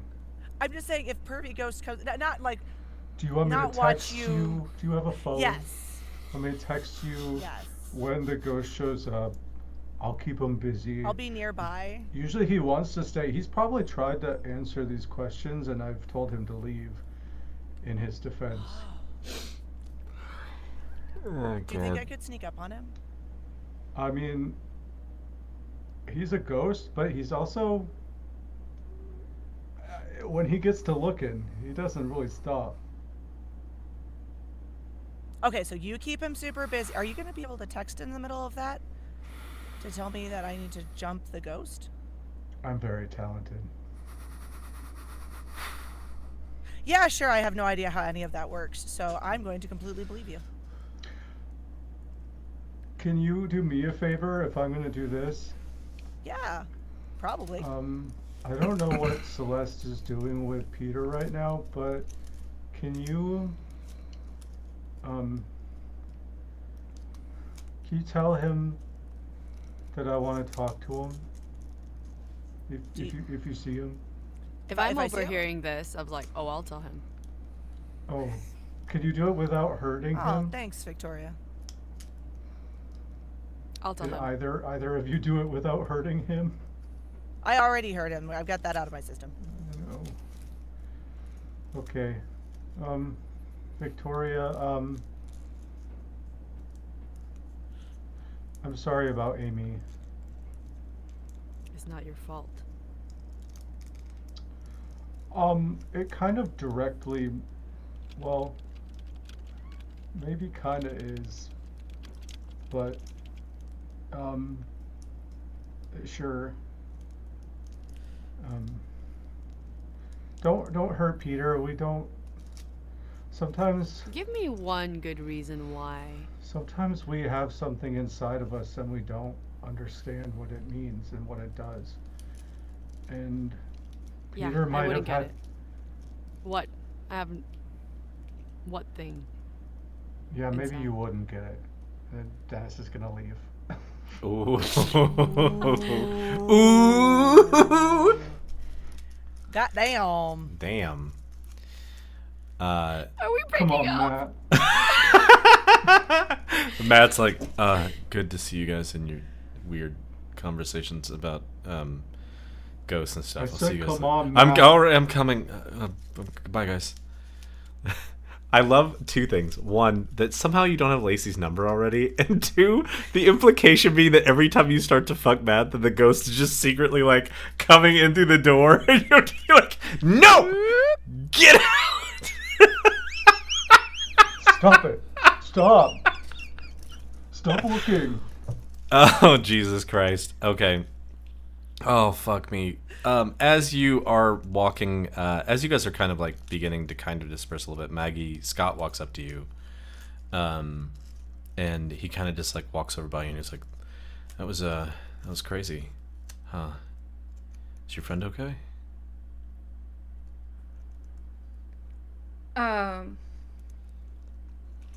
Think so. Okay. Everybody's talking about it. Did she like... She's the one who's like, what's the word for it? Like runs around with a lot of guys. Successful? Yeah. Yeah. Sure. I'm free tonight. If I'm sure you are. your friends are right there. Can I text you like later? Can we talk about like hanging out? You embarrassed to talk about me to me in front of my friends, even after all this? Lacey just bares her teeth in the background. Yeah, I'll text you later, okay? And he starts to like walk off. I want to do something real quick with Dennis. Dennis, as you're walking to your room to not to save you this, but the as you walk through the courtyard with where the clock fell down, Doc makes an appearance because this is the area he haunts, and so he appears and he goes, "I heard you were talking about me. Do you need help of some kind, Dennis, my friend?" Oh, hello, Matt. And Matt is just like looking at him like, what? So you can show up in not weird times. If this is about the fact that I do enjoy watching the carnal arts between two young men, it is not my fault that I have grown accustomed to people not being able to see me when I do that. It was under my understanding that should I watch two young men at a Bible college make whoopee, that I would be in privacy of my... This is how I would like to spend the remainder of my eternity, is watching two young Christian men figure out which end is the most fun to play with, and what are we going to use for lube, because we don't buy any, because we didn't expect to do this. I'm gonna stop you right Condoms, there. Dennis. Okay. None of them ever remember condoms at first. It's the craziest thing. Anyway, sorry, go on. How can I help you? Well, we're gay. We don't need condoms. Honey, the AIDS crisis was just like not that long ago, and I don't know if you're aware of... Stare. Look, the 80s were a wild time around this campus. I just need you to be aware. The Moonies weren't that long ago. Anyway, sorry, go on. Did you put me into a contract without my permission? No. Go on. Can you You- hear my cat freaking out in the background? I thought it was a squeaky door for a second. The cat knows Doc is a Close the lying door 'cause it's bitch. loud. I close the door because my roommate's at home, and then she's like inside just freaking out. She knows Doc's a lying bitch, and so. Oh, that's what it sounds like when Maggie and Scott are together at the hall. That's all they hear. It's just... It's from Scott. It's honestly, you fucking peg his ass. Sorry. Literally. It's up to her.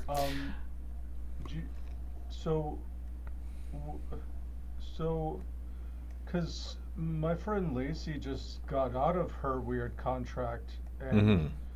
maybe you could. Oh shoot! Sorry, one sec.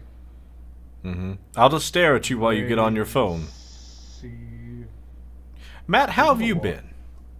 See. Have you considered using something besides spit for lube? Creepy. Here. No?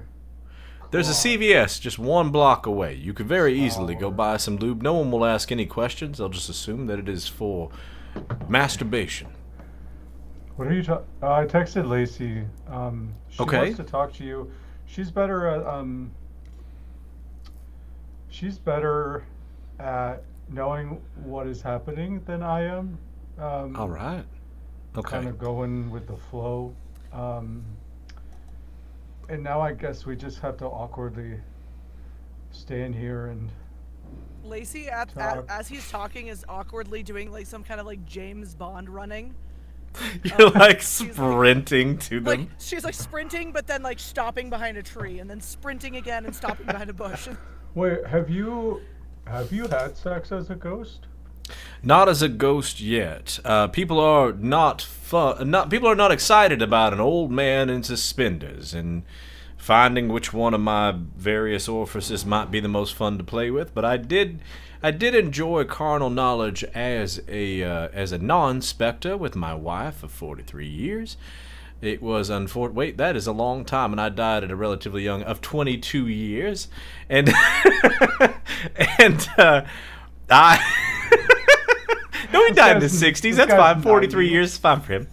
42 years, and she was a hoot. But I did have many questions of myself when I was in fact alive about whether or not it would be fun to make the Jolly Roger, as it were, with a young man instead of a young woman. But it was forbidden, and I would have been burned at the stake, as it were. This was, in fact, of course, the 1960s. Sorry, no, I'm kidding. This is the 1800s, and they did that back then. And At that moment, Lacey jumps out and tries to pounce on the ghost. You can physically make contact because you can fuck the ghost. So as you hit him, he's just yeah. kind of like, yeah. As you She's hit, just doing it because she has one fucking brain cell, but like. yeah. Hey, As you hit him, he's like, "What?" Can I use an ability before that happens? Absolutely. Yes. I've never used this ability, but I do it all the time. It's called Icebreaker. What is it? You radiate awkwardness, and people don't know how to talk around you. So when someone speaks to break a silence or to start a new conversation, you can roll with dark. On a 10 or up, choose 2 of these questions for them to blurt truthful answers to. Oh, okay. Oh, yes, use that first. Oh my Which I god, think I this would is like hilarious. To use on this ghost. This list is so funny. Holy shit. Yes, please. Guys, I need you to hear the list options. I hope you succeed. Who do you want to make out with? Who don't you want me to find? What don't you want me to find out? What do you intend to do? What do you wish I'd do? What do you wish I'd do? What are you scared of? Anyway, sorry. What do you like me is the last one. Do you like me is the last one? Please identify Check one of his yes or fucking Oh no. no, I rolled Oh. so bad. Oh no. What did you roll? I rolled a 5. Oh no. So you're just awkward for no reason and he doesn't blurt out anything fun, sadly. Sad. Oh. Oh well. Okay, and then Lacey tackles him. And then Lacey fucking tackles him. Yeah, he slams to the ground in a pile of ectoplasm, and as he stands, he goes, "That was unnecessary. I knew you were coming. He told me. Well, we're just talking about carnal knowledge of young, handsome men, and then you just pounce on me out of nowhere. What if I'd slammed What do on you my think a member?" Surprise attack means. You said surprise Why would attack? I told you I was gonna ambush him. Why would you tell him? Oh, I'm sorry. We started talking about sex, and I If you I don't want to be kinda- distracted by sex, just stop thinking about it. Like, that's not that hard. God, if only I could. How can I help you, young lady? Okay, dead pervert.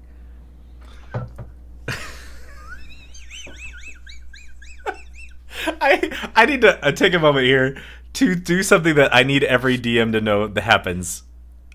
Every DM has had this experience where you've designed a character in your mind of like, this is gonna be X, and then your players are like, no, he's a fucking pervert who watches gay people have sex, and so then you have to completely rebuild his entire character because now he's a pervert who watches gay guys have sex, and it's all he's ever done, and it's his only purpose.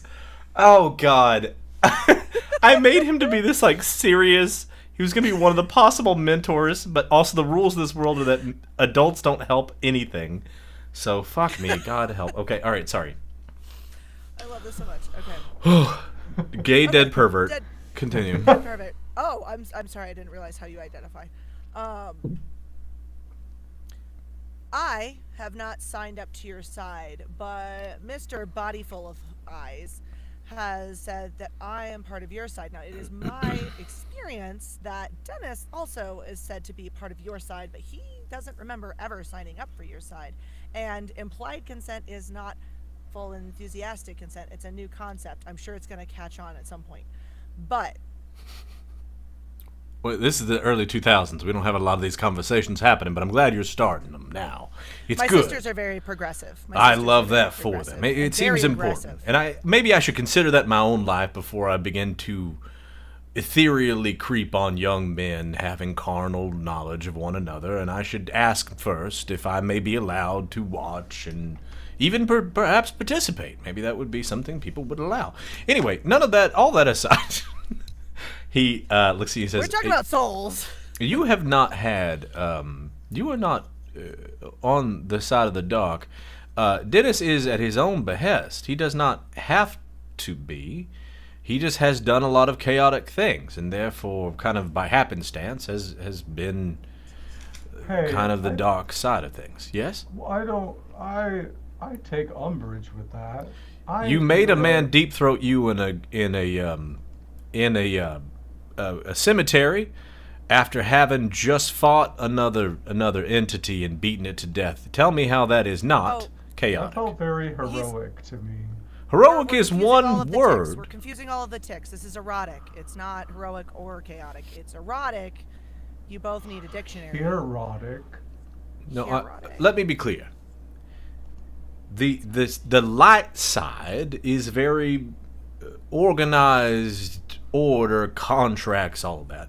The dark is more whether your actions can lean toward them. Dennis is acting the exact opposite of his ordered life. He lived a very straight-laced, always following the rules, not making men deep throat him in cemeteries before all of this. But because of his actions, he basically benefited the side of chaos. You, little miss, have not, as far as I'm aware, benefited the side of chaos quite yet, to my knowledge. Now, what did you say about eyeballs? It's creepy when you call her Little Miss. Can you? Look, can I you am say stuck. just- 1800s vernacular is something that I have been hung up on for some time. I will call her See, this is Doc. pervert. Oh, well, Doc. okay, see, if you're going to call me pervert, I don't see how that's worse than me calling her Little Miss. One is true. All right, well, I'm going to let that one go for now. What eyeballs? The angel guy. The angel guy. Gabriel. He used to be like pretty, very metrosexual, and now he's covered in very attractive eyeballs. Like lots of them could benefit No, from he's some not. like light blue eyeshadow. It has some bags under some of them. I only looked into like 5 of them very deeply, so I don't know what color all of them are. But I could tell you that at least 2 of them are hazel, 1 of them are blue, and 4 of them are black. Lacey, he doesn't have eyes on it. Maybe he has 2 eyes. What are you? I don't know how bad you failed math, but there's definitely more than 2 on that very open personage. He reaches out to like try to take your hands, and I assume you don't reciprocate, so he's like, all right. Did you have a contract with this Gabriel already? Yeah, one that I like fully consented to and stuff. Okay. All right. Dennis, I'm going to ask you a question, and then I want you to fix it. All right? We're going to do something really fun for you. Dennis, will you officially join the side of the dark? Just go ahead and say yes, and then we'll undo it right after. All right? Well, that Th- seems like a. I'm going to trick, prove a dude. point here. Just join the side of the dark officially, and then we'll fix it. All right? If you don't, if you are being bad, then okay, sure, I'm dark. Okay. We have consent. I'm bad. As I'm she bad has put boy. it, we have consent. Good. Now, renounce the darkness. I renounce the dark, and I'm a good boy. When you Yes, you look are. Yes, you back up at Doc Rupert, his form, despite what you saw before, looks similar in clothes, but you see flesh hanging off of him. You see splattered skin. It looks like the way that he died when the clock tower fell on him. Fuck, dude. His visceral is everywhere. Do you Jesus see me? I'm sorry. Do you see me as I truly am now? Can I go? If I say I want to be dark, could you stop looking? I like that? unfortunately cannot undo Looking, this. looking like what? He hasn't done shit. Can you please Uh, explain to her what you're seeing? Okay, so I guess that you're definitely out of that contract with Gabriel because this guy, I can't even look at him. Don't look. It's Is he also it's full of dripping. eyes? No, he's Dripping eyes? He needs. no. His he needs looks like Clearasil? he got hit by a clock tower. I did. Ugh. I did, in That's fact, a get lot hit by less a clock sexy. tower. Yeah, you can't. I don't want to. So, is this just nothing matters then? Because this is dark, and then there's light, and then we could denounce it, and now we see you for what you really are, and you're just a creepy zombie guy, and it's like. No, I have been this. To be clear, I have been this the whole time, Dennis. You just You want weren't people able to have sex with you? No, again, I have not had sex in my ethereal form, despite my many proclivities and interests. I'm shy around men. All right, I have done my best. You It doesn't should matter. Be. You are melting. All right, skin. I don't look like this normally to That's most just people mean, when I'm. Dennis. He's probably been dead for a while. I have for many years. Jam This it is in. right. Yeah, and well, unless you want to jam it in, if you would like. He What's just said he whole? doesn't There's so want to. many. What's wrong Oh, with sorry. you? Opportunity rose, and I decided to. Nothing's Anyway, rising here. what matters is that now you understand. What matters is now you understand that a couple of things are true. One, that you can break your contracts, and I don't know what to call you. Lace. Lacey. Don't call me Lace. Lace is what people called me in high school, and it was a cruel joke about going to parties, and the sexiest thing you can have around your neck at a party is a little bit of lace. We don't do that anymore. Could you get me a little bit of lace? You said you like men, so I don't Well, think that would be... have you the didn't same say it effect. was specific for you were attracting men, right? Yeah, well, mostly. I'm just if Not you happen to come entirely across just some lace, men. could you maybe? It's not gonna help, Lacey. I don't know how he's gonna get a little piece of my legs around his neck. I don't know how. What? What? What are you talking about? I am also attracted to women. If you're interested in pursuing. You're a little bit too much like all there. You're not interesting enough. Wait, Oh, well. why did you make me talk to this guy? Contracts to see if we could we Oh, could get in and yeah. out of I'm so sorry. contracts. So yes, you can get out. You are out of your contract in the same way that Dennis is now no longer in a contract. It's not the right way to think about it with the dog. Two things are true. One, you can exit didn't your say contract. I don't know. You'd have to ask him. And two, if you can see the form that I'm in, Dennis, and if you can see the form that he's in, Lacey, it means that we are close to the end game, which means that that one side is gonna start to win. And I don't know which side that is, but there has been a lot of movement among the creatures of the afterlife and of the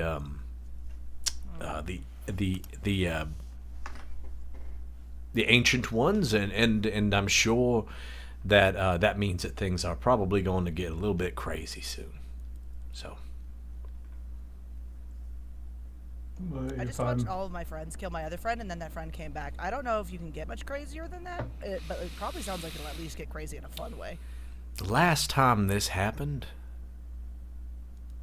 the last place this happened in, they built an effigy of the skeletons of the humans in the area, and it reached about as tall, and he looks up to the clock tower, which has been rebuilt, and he says, just shy of the height of that clock tower. So trust me when I say it can get crazier. Let's jump over to... Oh, go ahead, sorry. She's like, "Well, we've got our answers now, Dennis. I guess that Yeah, as you guys like can head come off. to." Vic and Maggie, what are the two of you up to? You guys haven't had a hand on the ball in a little bit. Are you guys still together, or are you guys splitting up? I have something I want to do, but hell, if you have something you want to do first, you can do it. My two thoughts are if I don't think I know where Peter went. So because I don't, I may be more interested to find Mothman.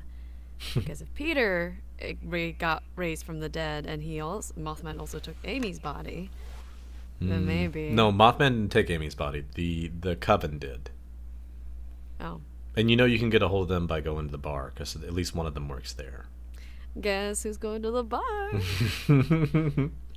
Well, actually, I don't know. Hold on. I'll come back to me then. I thought it was gonna be. Okay. I don't know. Like, I mean, you she's can dead, talk to she's dead. Mothman if you want, because he did bury Jester's body. It's up to you. That's a good point.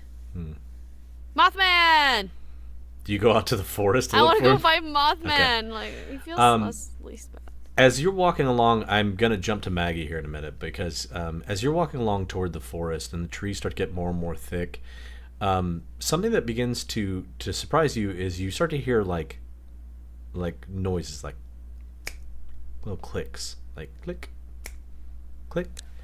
And as you begin to look around, you see, it looks like acorns are like falling from the trees in the area. And all of a sudden it seems like they're like showering down in front of you. Like so much so that it almost creates a wall of all these different acorns that are falling in front of you as you're headed toward the forest. And as you look up to the trees, you see thousands and thousands of squirrels are throwing acorns to stop you from going into the forest. We'll come back to you. Maggie, what are you doing? I'm gonna go find Jester. Okay. You have his phone number. I don't think you have any way of knowing where he is. No. But you could call him. I will. She'll call him. Okay. Celeste, right as you finish draining Peter, his phone rings, which is, as we've established.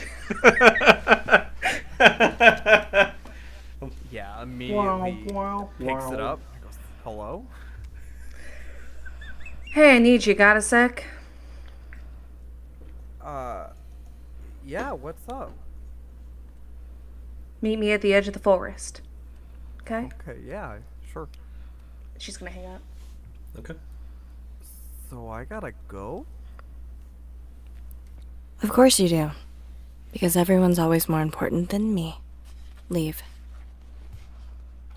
Really quick, I did something dumb, and I want to do it. Yeah. So I got, for completing my experience, take a move from any skin. In hearing how much fun Steph had doing the icebreaker. Oh my god. Oh my god. So I can Use it on her. I now radiate so much awkwardness that it affects those around me. Oh my god. All right, roll with dark. Oh, that's the one thing I'm good at. Are you good enough, though? Yeah, you're gonna Probably roll not. above a 4, buddy. Where'd that voice come from? It's a 7 plus That's 2. already a success. Okay. 9. Okay. I roll. have strings. Oh, fuck you. So you can add 1 to make it a total counter success. strings? Hang on. I'm not gonna let you probably, but hang on. I worked so hard for this. No, I'm not gonna let you do it. It doesn't. It also says you can't, but I'm not gonna let you anyway because it's funny. So Peter, Yeah. act this out for me, because then you're gonna get her to blurt out 2 things, and you can kind of tell me what they are as you kind of act this out. Celeste, from day one, you have tried to push me away. From in the music room to in that bar. And every moment I came back. I will come back after this too. Everyone. I learned a new term from the ghost. Everyone in my harem, am I using that right? Everyone in my harem's important to me, and that includes you.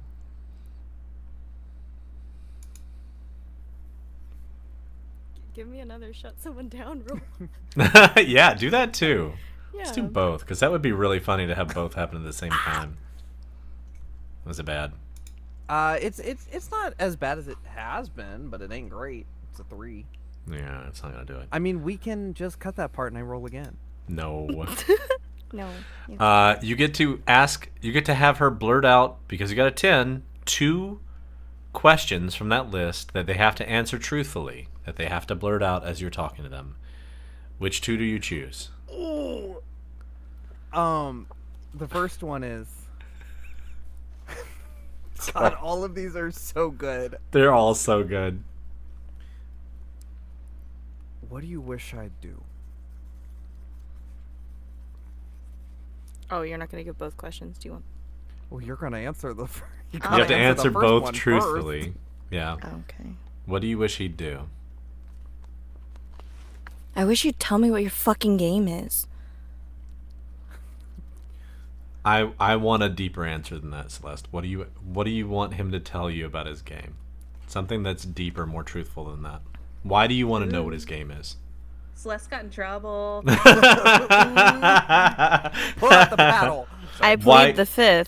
Why do you No, I'm want just to kidding. know what his game is? You're fucking weird. You don't make any sense. You don't follow any of the logical rules of everything that I know how to do to men. Tell me what your fucking game is. And he feels the cracks starting to go, so he's gonna take a step forward. Celeste, there hasn't been a game since day 1. Who I am is who I am. That's not possible. Just because you can't control me like the others doesn't mean it's not true. Everyone Another step has forward. a game. She'll What's the take a other- step back. What's the other question?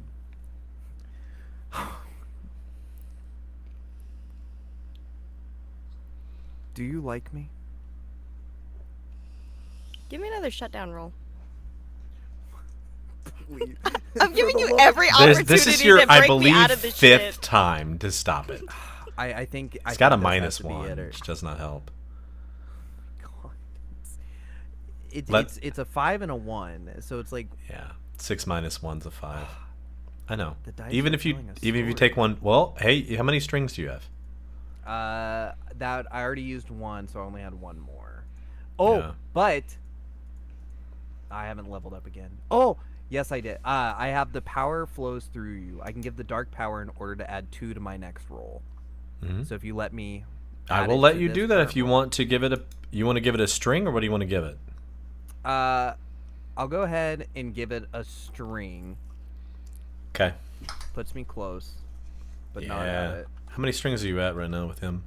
That puts me at 4. Okay. That does put you And close. I think it's. I gotta go fuck some ghosts. Yeah, you do. You get rid of some strings, my man. Yeah, you managed to. That pushes you to a success. So, Celeste, in this moment, you're not sure if it's the blood that you can still taste from Peter in your mouth or the way that he's speaking, but Peter, you grow taller. But you still have control. You feel yourself looming over Celeste just enough as you push her against the wall. Celeste, do you like him? I want to fucking hate you so bad.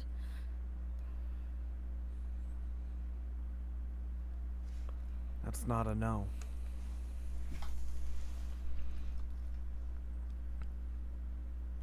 Then I guess you have your answer.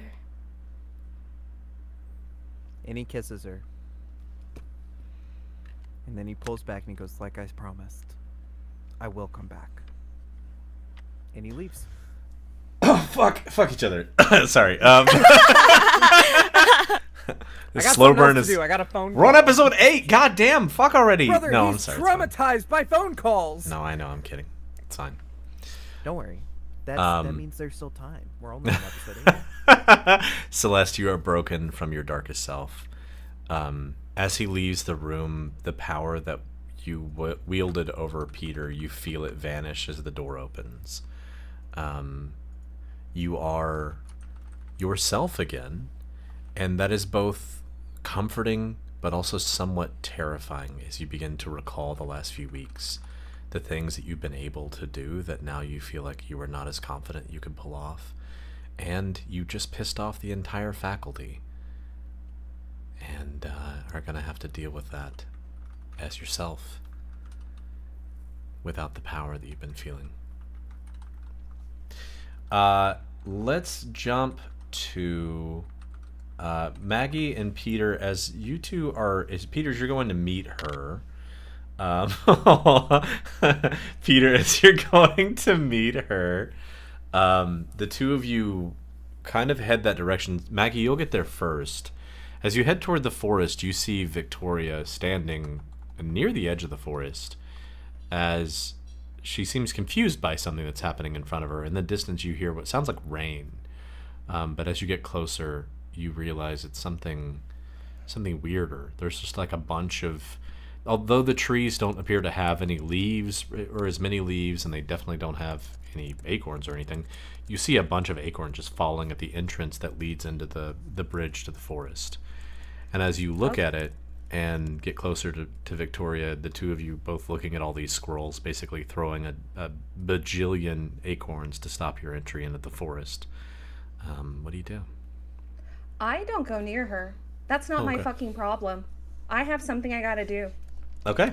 All right. So, So you hang she's back. gonna go. Okay, yeah, I'm gonna stand where I would be obvious, and then I'm gonna wait for Peter. Okay. That's not my issue right now. Okay. So if Vic wants to do something, Yeah, Victoria, as you're standing there alone, seeing all of these acorns fall, you eventually hear a voice. Peter, can you remind me, what was your friend's name? You're muted, buddy. Was it Colin?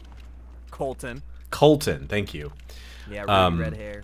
Victoria, you see a like apron part as someone walks through this like bunch of acorns that are falling, and you see a young red-haired young man who looks at you, and he says, "Come with me. I have questions for you." The acorns parted for him. Yeah. Okay, let's go. Perfect. You're just the kind of risk-assuming person that I need for this task. And he walks into as the apron kind of opens. Obviously, it's not like parting that way. The squirrels just aren't throwing them down one part. It's wide enough for him to walk through. And then all the squirrels jump out of the trees and begin to follow him like a Pied Piper. Before, Yeah. I don't think Vic is too dumb. I They are didn't gonna assume text so. Dennis, like, going to the forest. I'm just gonna text Dennis that status update. Dennis, did you go back to fuck? Did you guys actually decide to go back? Oh yeah, I think after Lacey and, Okay. and Doc were like done with that conversation, he just kind of looked at Matt and he was like, "Well, we did kind of already, yeah." Let's go. Let's go. Do you get? I don't remember how sex. Do whatever your sex move is, because technically you're having sex during the session. So mark that as whatever that is. I don't know if it's experience or what. What is Do you my get like a sex? string? They're all different. I think I just make him stink. Yeah, you're just the one that makes it smell like you. If he faces his peers before scrubbing it off, he marks experience. But yeah, He gets a is- condition, and he just always smells. Like He has also developed the condition of funky butt loving, because that was originally your nickname and it's become It's his true. as well. We are funky, and we do love butts. Each other's butts. Oh my god. Vic, as you begin to walk into the forest, behind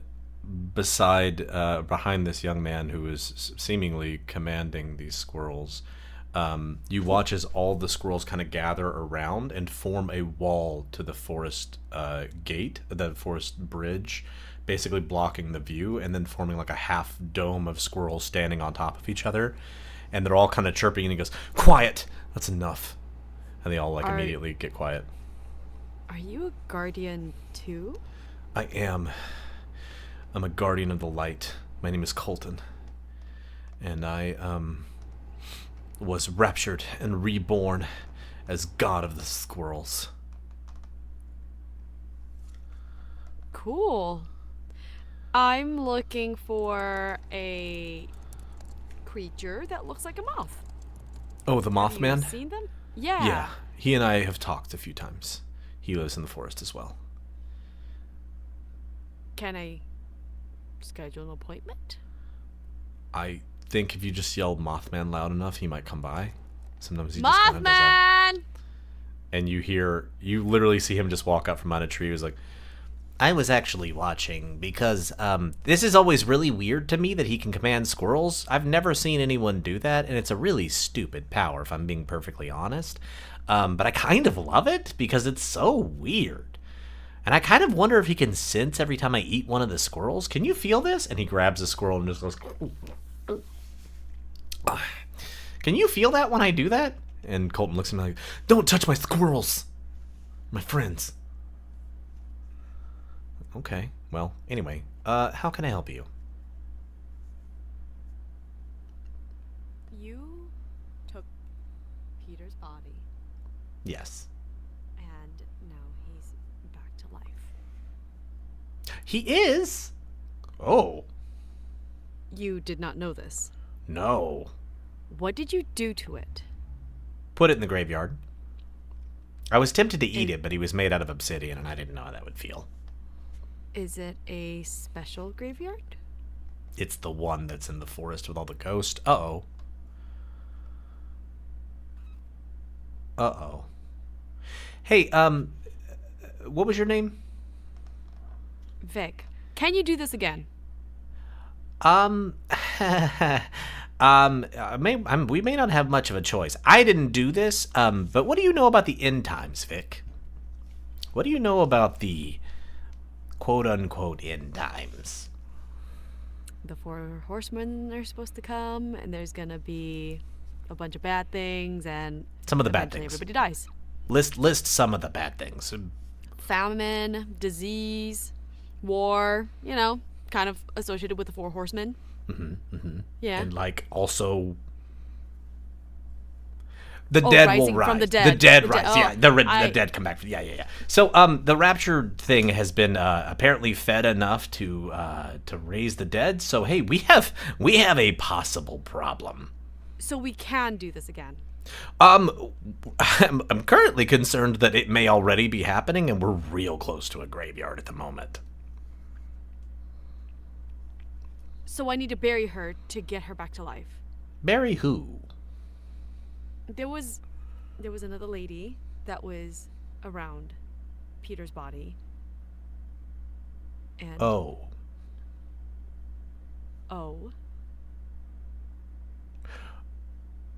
Have you talked to her friends?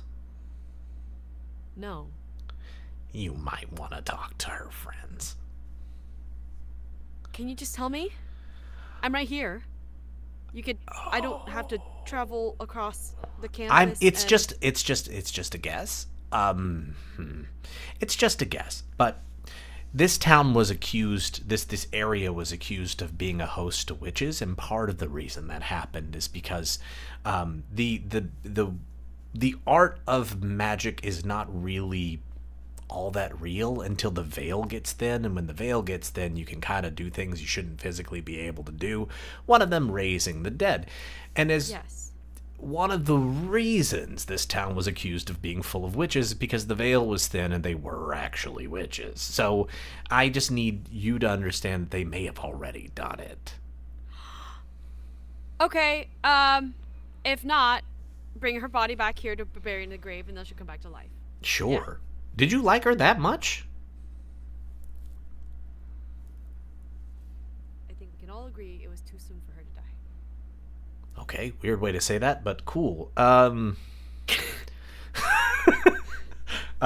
He looks at you and he's like, all right, well, this guy's name is Colton. He was raptured, and he was reborn as an angel, which that's new too. So, he has the angelic power of squirrel control.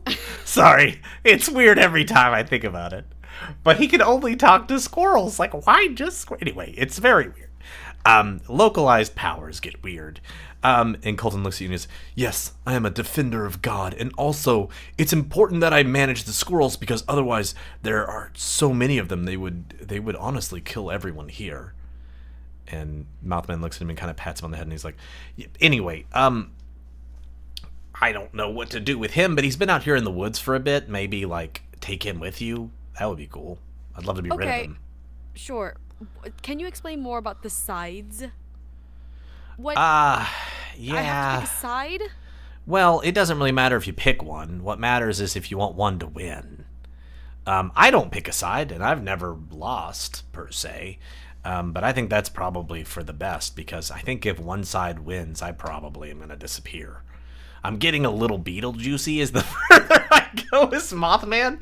I'm very much becoming Beetlejuice as I become more Mothman-y. But I think one side or the other winning means like the end of the world in this quadrant of it. Which, if you want anything about this world to stay the way it is, it's probably for the best that not happen. But that, maybe you don't. Maybe you want a new world. That's what the dark side wants. They want to rebuild things from the base. And of course, the angels want God to come back or whatever. I looked at Colton and was like, kind of like side-eyeing him. Was like, Can I help you? no, we can go. I'm sorry about your friend. And you watch as like 6 squirrels stack on top of each other and a small tissue is offered to you from one of the squirrels. You can have it if you want. They made it from the tree themselves. Squirrels are really powerful. No one understands. Thank you. You're so welcome. They can make another. It does take about 45 minutes. No, it's okay. Let's just go. Okay, cool. Where are we going? And he starts to follow you. I've got a companion. You got a little buddy. Yeah, he begins to follow you whichever direction you're going. Can I take a squirrel to like cuddle with me? Yes. Hang on. Let me get Alabaster over here. He's the cuddliest. And you see just the chunkiest ass squirrel run up, and he like is he's like out of breath as he gets there, and they like slowly lower him up like like an escalator. The squirrels like slowly like hand him up, and as he lays in your arms, he's very happy to be just kind of squished and held. He's basically the size of a small cat. Your name's Colton? Yes, my name is Colton. Nice to meet you. It's nice to meet you too. I honestly grab- am so happy to be a warrior of God and to meet another Anyways, warrior of God. let's go grab a dead body. Cool. Be nice to Alabaster. He really loves his tummy being rubbed, but if you get too close to his penis, he does get an erection. Oh, okay, thank you. You're welcome. Let's go. I'm going to the bar or wherever the witches are.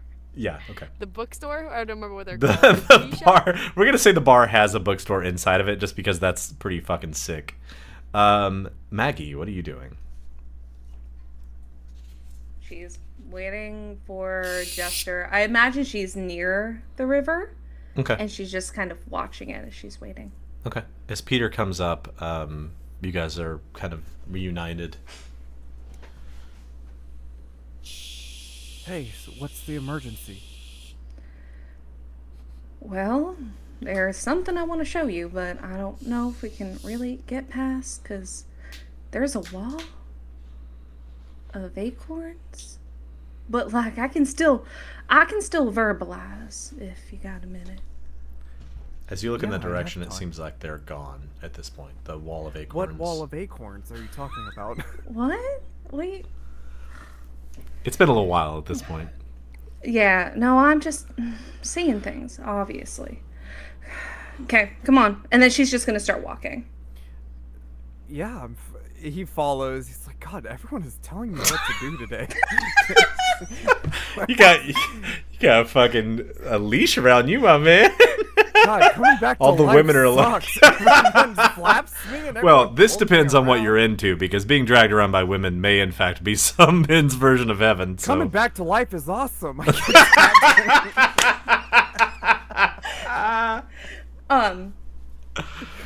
She's Oh, going to boy. take him near the spot where she had that issue. Yeah. And she's going to, I'd say everyone as well as Peter knows, she typically is the person to get into the water Yeah. and to like be as close to it as possible.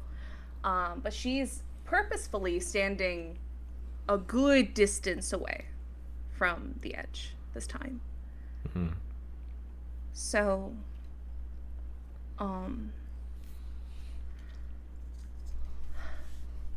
there's, like the portal that we saw before with the Rapture in the air. I do. She's gonna point down to the water. They got something similar down there, but rather than a heaven, it's like a demonic blender. And their obsidian bodies pull you down, try to drag you into said demonic blender. So I don't know what's going on, but I also really didn't know who else to tell. Well, I appreciate you trusting me with this. I have a simple solution, and it might not work. Okay. What are you thinking? We just need a really big rock.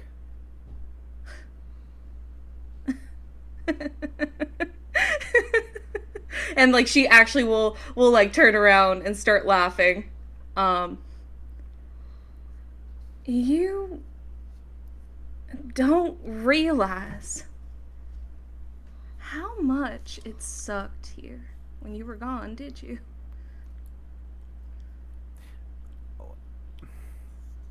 I couldn't have. I left all my friends behind. Yeah. You were the only person who actually stood up for me, and then you were gone. But I can't be mad because it wasn't your fault that I tricked you. It wasn't your fault that happened. It's my fault that I couldn't control it. But I don't find that your fault at all. Because you've done nothing but support other people and put the weight of everything on yourself.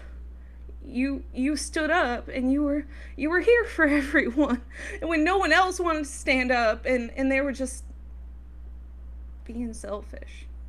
And I was being selfish. At the end of the day, it doesn't matter what my motives were because my friends got hurt. You got hurt. Not by you. You didn't do it. But I couldn't stop it. After everything, after the training, the hard work, after losing my best friend before I came here, I still wasn't enough. I had to ask for help from something stronger than me. Then, how'd you get back? Did you ask for help again? How? It was the thought of my friends and not losing again. Then it's obvious that you need to rely on us just as much as we rely on you. Well, that is why you're my vice captain. No, I'm not. You didn't give me that role before. And why would it be me? I mean, I'm me. That's exactly why. And he pulls out a little deputy badge. And he walks over. He doesn't hand it to you. He pins it himself if you let him. Okay. It's like, you are so much more than you realize. You smile through all the hard parts. You care. And sometimes I worry you care too much. You let that boy whose name I don't even care to remember. You let him take advantage of your kindness and your good heart. And for what? You deserve better.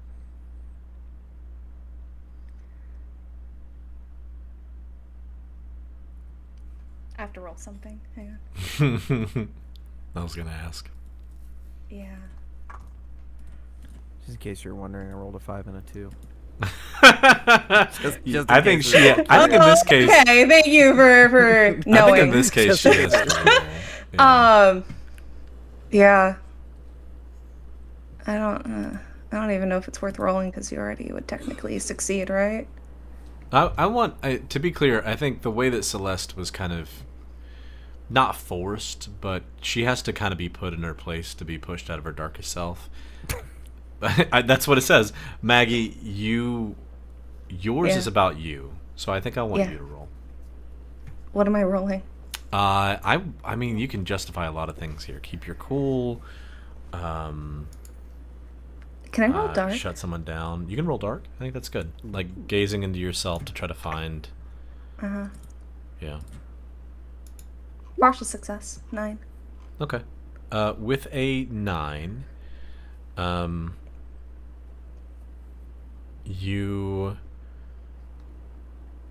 start to imagine what's underneath the water, and your darkest self begins to fight you. You begin to feel that desire to just flood everything, to ensure that there's always water around you, to ensure that you are protected, to ensure that you are in a place that is best suited for you, and you're tempted to shove Peter into the water. You begin to picture what it would be like if Peter were underneath the water, if he could see this thing and prove that it exists for yourself, and how much more comfortable you'd feel if you knew somebody else had seen it. And as you begin to feel that, you look at his face, and you're reminded of what it feels like to be cherished and cared about, to be seen for who you really are. And you see a light to come out of your darkest self, if you would like to. Yeah. So she's been really rigid, really like her eyes were almost completely like black, almost like adorably sad, like when you look at a seal. So like but the pupils shrink and go back to normal. And she looks up at Peter before she looks away, and then she'll pull off her silky skin.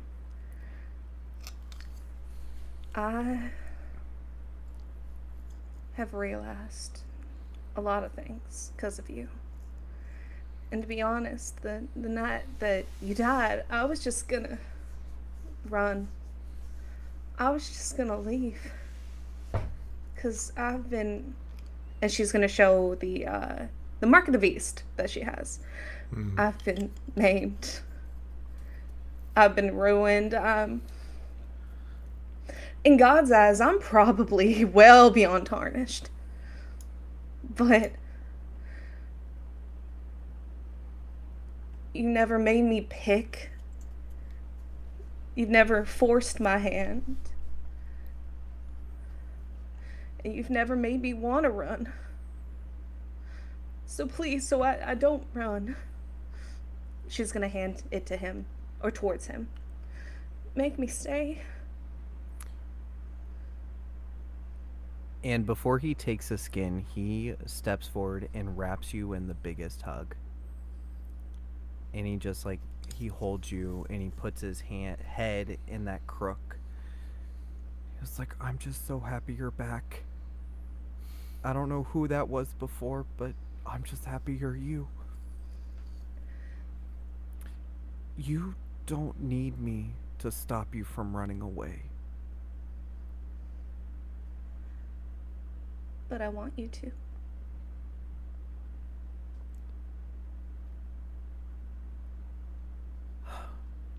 What if I let you down again? I mean, I know you couldn't do anything, but like, I did kind of run up and get punched in the face to help you. So, and even then, after I found out what was going on, I was still peeved at Dennis for punching me in the face and not mad at you for holding Victoria, which I think says more about how I was doing at that point in time, which I should really look into. But what I'm trying to say is I have never been let down by you. And even if you do, I ain't unforgiven. Well, I forgive you for whatever you feel like you need forgiven for. There is a list. Will you accept the pelt? And he holds out his hands and takes it with a reverence. More so than that, now that, you know, I'm already in this fucking deep. I don't want to pick a side. You can join my side. Our side. And he holds out a hand. Well, if you're the blade, call me the sheath. In a single tear rolls down his face. You're my sheath.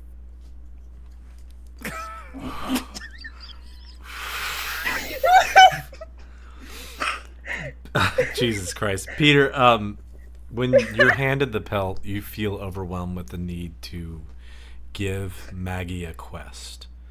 What quest do you assign to Maggie? It's not technically how it works, but I want to give Maggie the bonus that it does. Give me. My quest to you, and your first one as my sheath and vice captain, is you have to forgive yourself. Okay.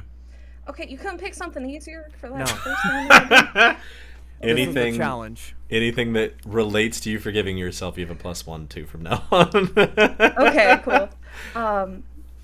Before you turn away, I think she's going to grab his hand. I know you were. Honestly, I don't know when you're joking. I really don't. I'm not good at reading people. I'm not good at any of this. It's probably why I've put myself in so many terrible situations. But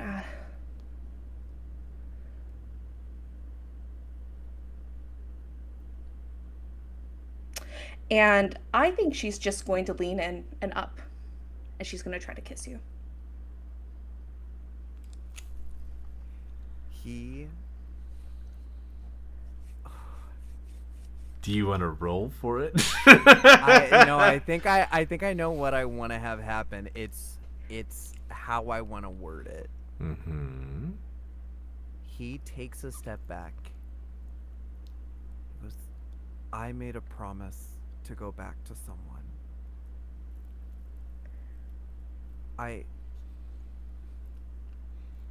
I'm new to this whole kissing business.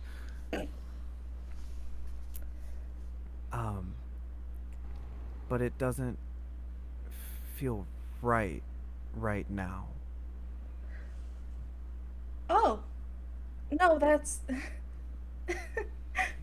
no, you're. I'm sorry. What? I should have said something. I should have asked. See, that's exactly what I'm saying. I just put myself into bad situations. And he's 'cause gonna grab your shoulders. It's like, this doesn't mean anything about you. This is about me. This is about a promise I made to someone that I broke a promise to earlier. Peter, at this moment, that sixth sense you've been developing rips your attention in the direction of the music room. Something is off. Something bad is off. I have to go. And he does kiss her on the forehead. And he goes, you're still my girlfriend. And you're still my sheath.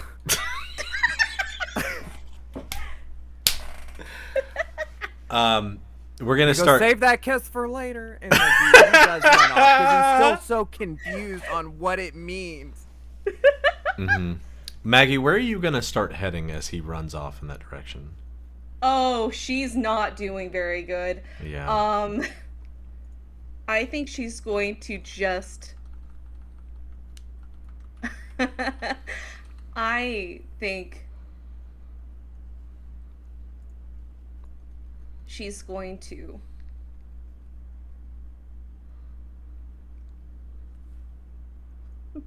It's okay.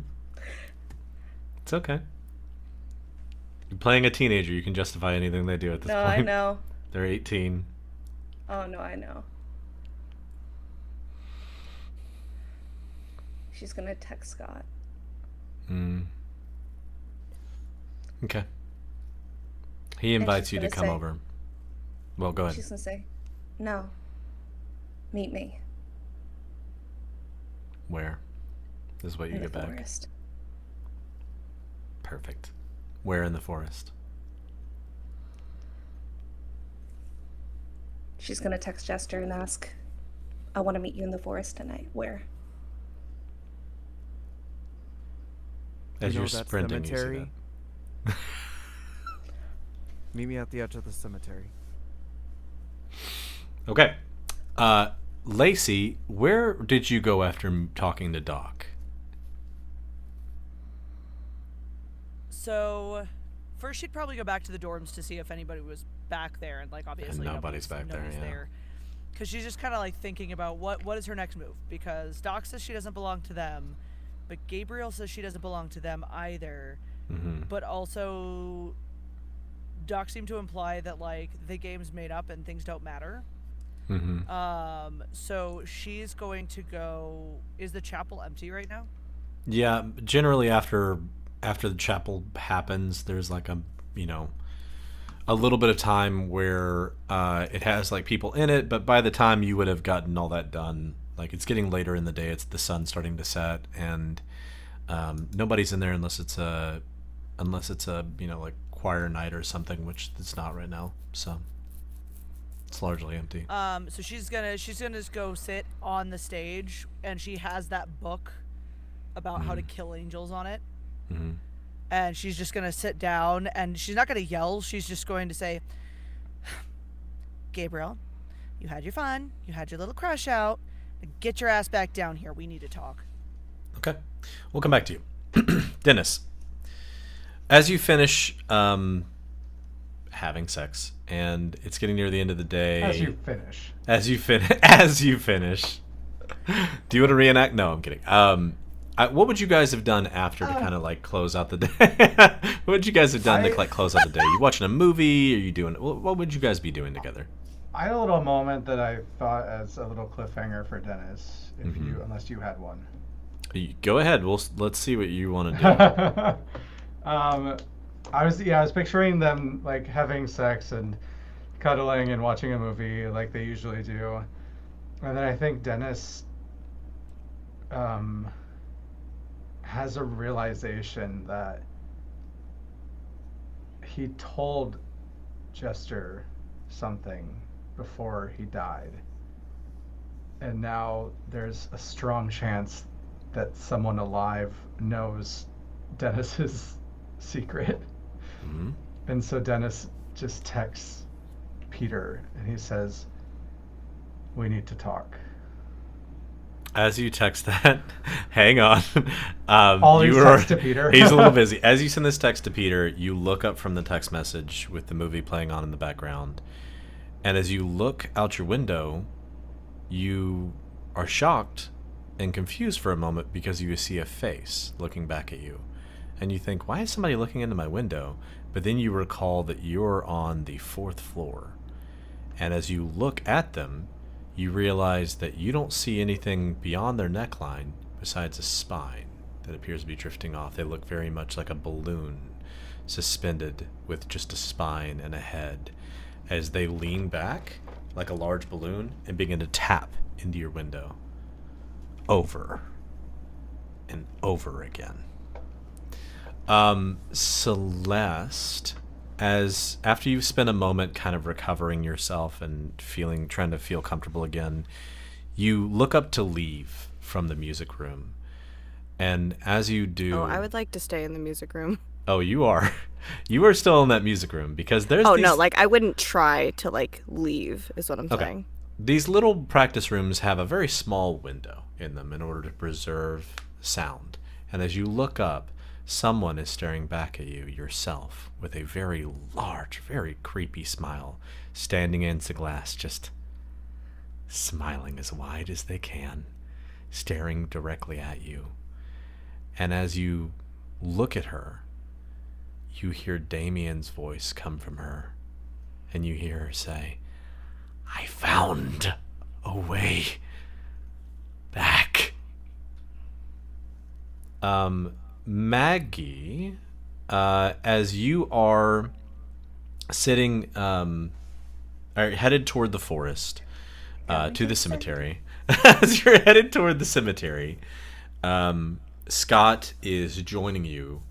And as you're waiting for him, after a few moments of kind of just like watching the kind of ghost orbs flitter around, realizing that maybe that's like spectral energy, you've grown pretty accustomed to kind of the occult these days, so it doesn't really weird you out too much to see like little bits of light here and there. Scott comes to join you in the cemetery, and he says, hey babe, cool spot to pick. And as he's walking toward you, you see him trip and fall. And all the ghost orbs that you've kind of seen just flittering around, kind of entertaining yourself, all of a sudden they just go blank.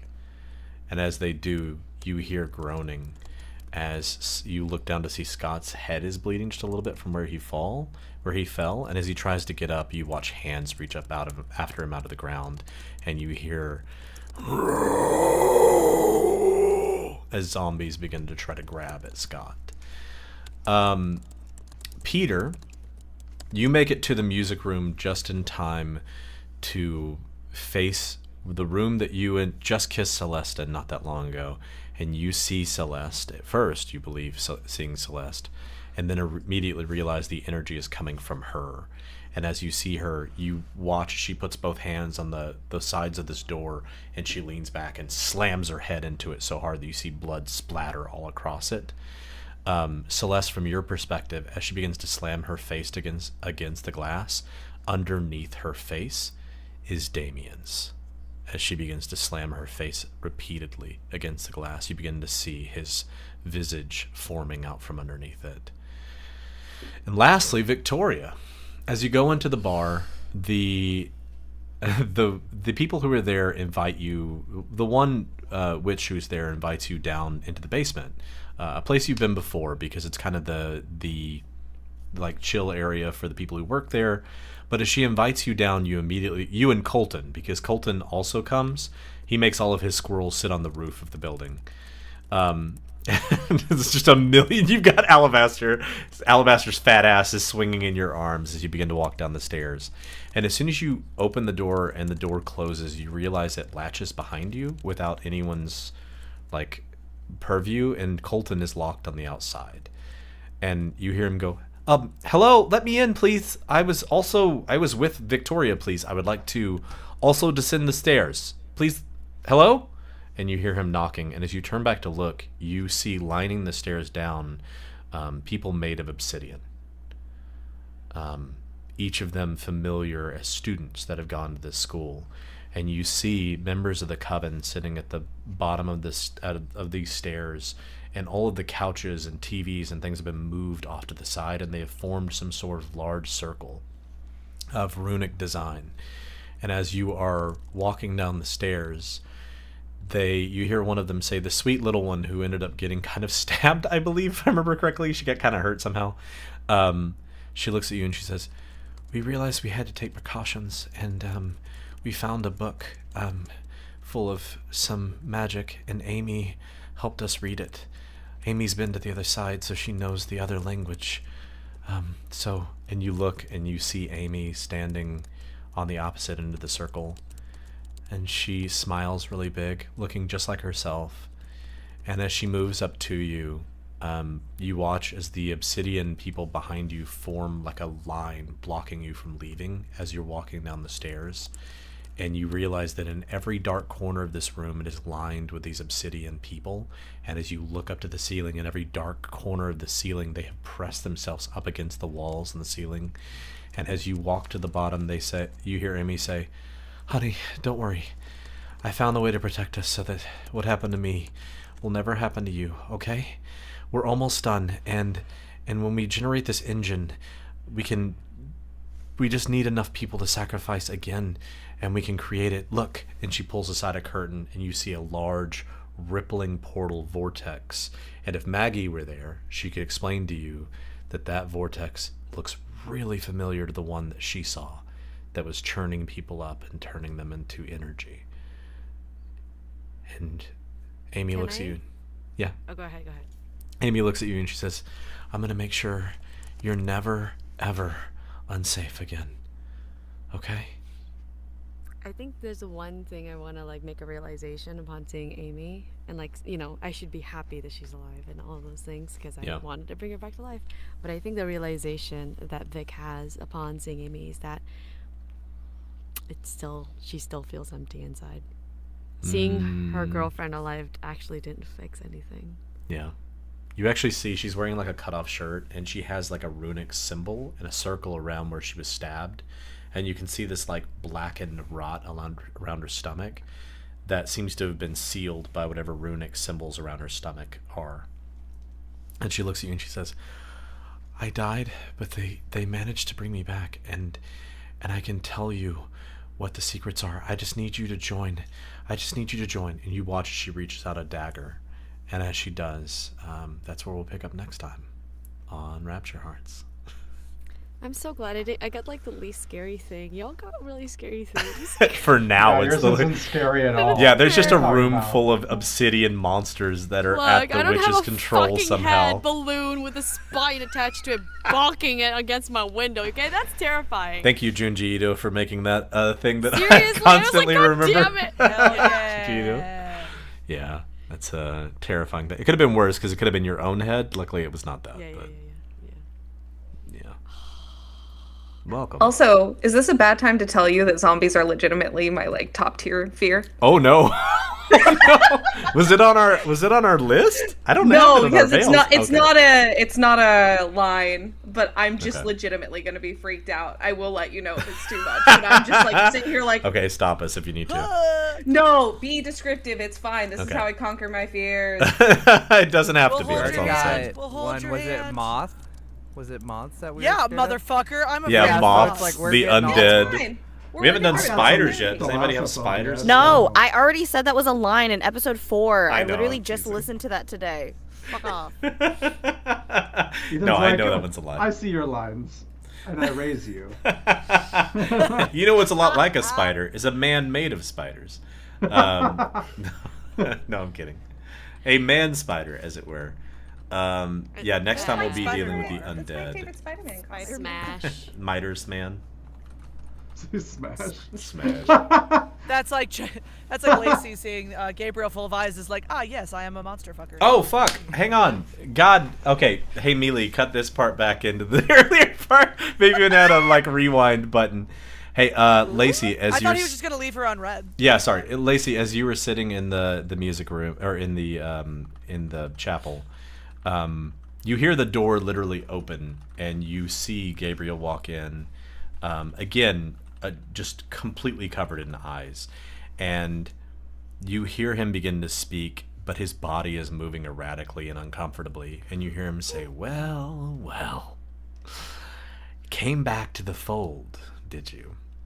Well, you are the one lost little lamb, the only one I've ever had, actually, break a contract, which I did not care for, by the way. I don't care for your friend and what she did to me. And as he's walking toward you, his head is like clicking to the side slowly. And as he gets closer, you begin to realize that he looks more odd than you've seen him before. His skin is luminescent. His eyes are visible from every perspective. And as you move even an inch, you watch all of them shift to follow you. And he says, I don't like what you did to me. I don't like what your friend did to me. And I will not let it happen ever again. And that's where we'll pick up next time. All of you are in different predicaments. I know. I love how like we absolutely split the party. This is Yeah. gonna ruin the tour. Gabriel is like, don't do meth, kids. That's what I'm getting from that. Yeah. Don't do bad. fine. Lacey being like, I can fix him. It's fine. A little bit Does of... Lacey want to fix him though? Are you into So he- tryptophobia? It has a If you lot have less to eyeballs her on being his into dick. tryptophobia and more that like she's What is been the told opposite?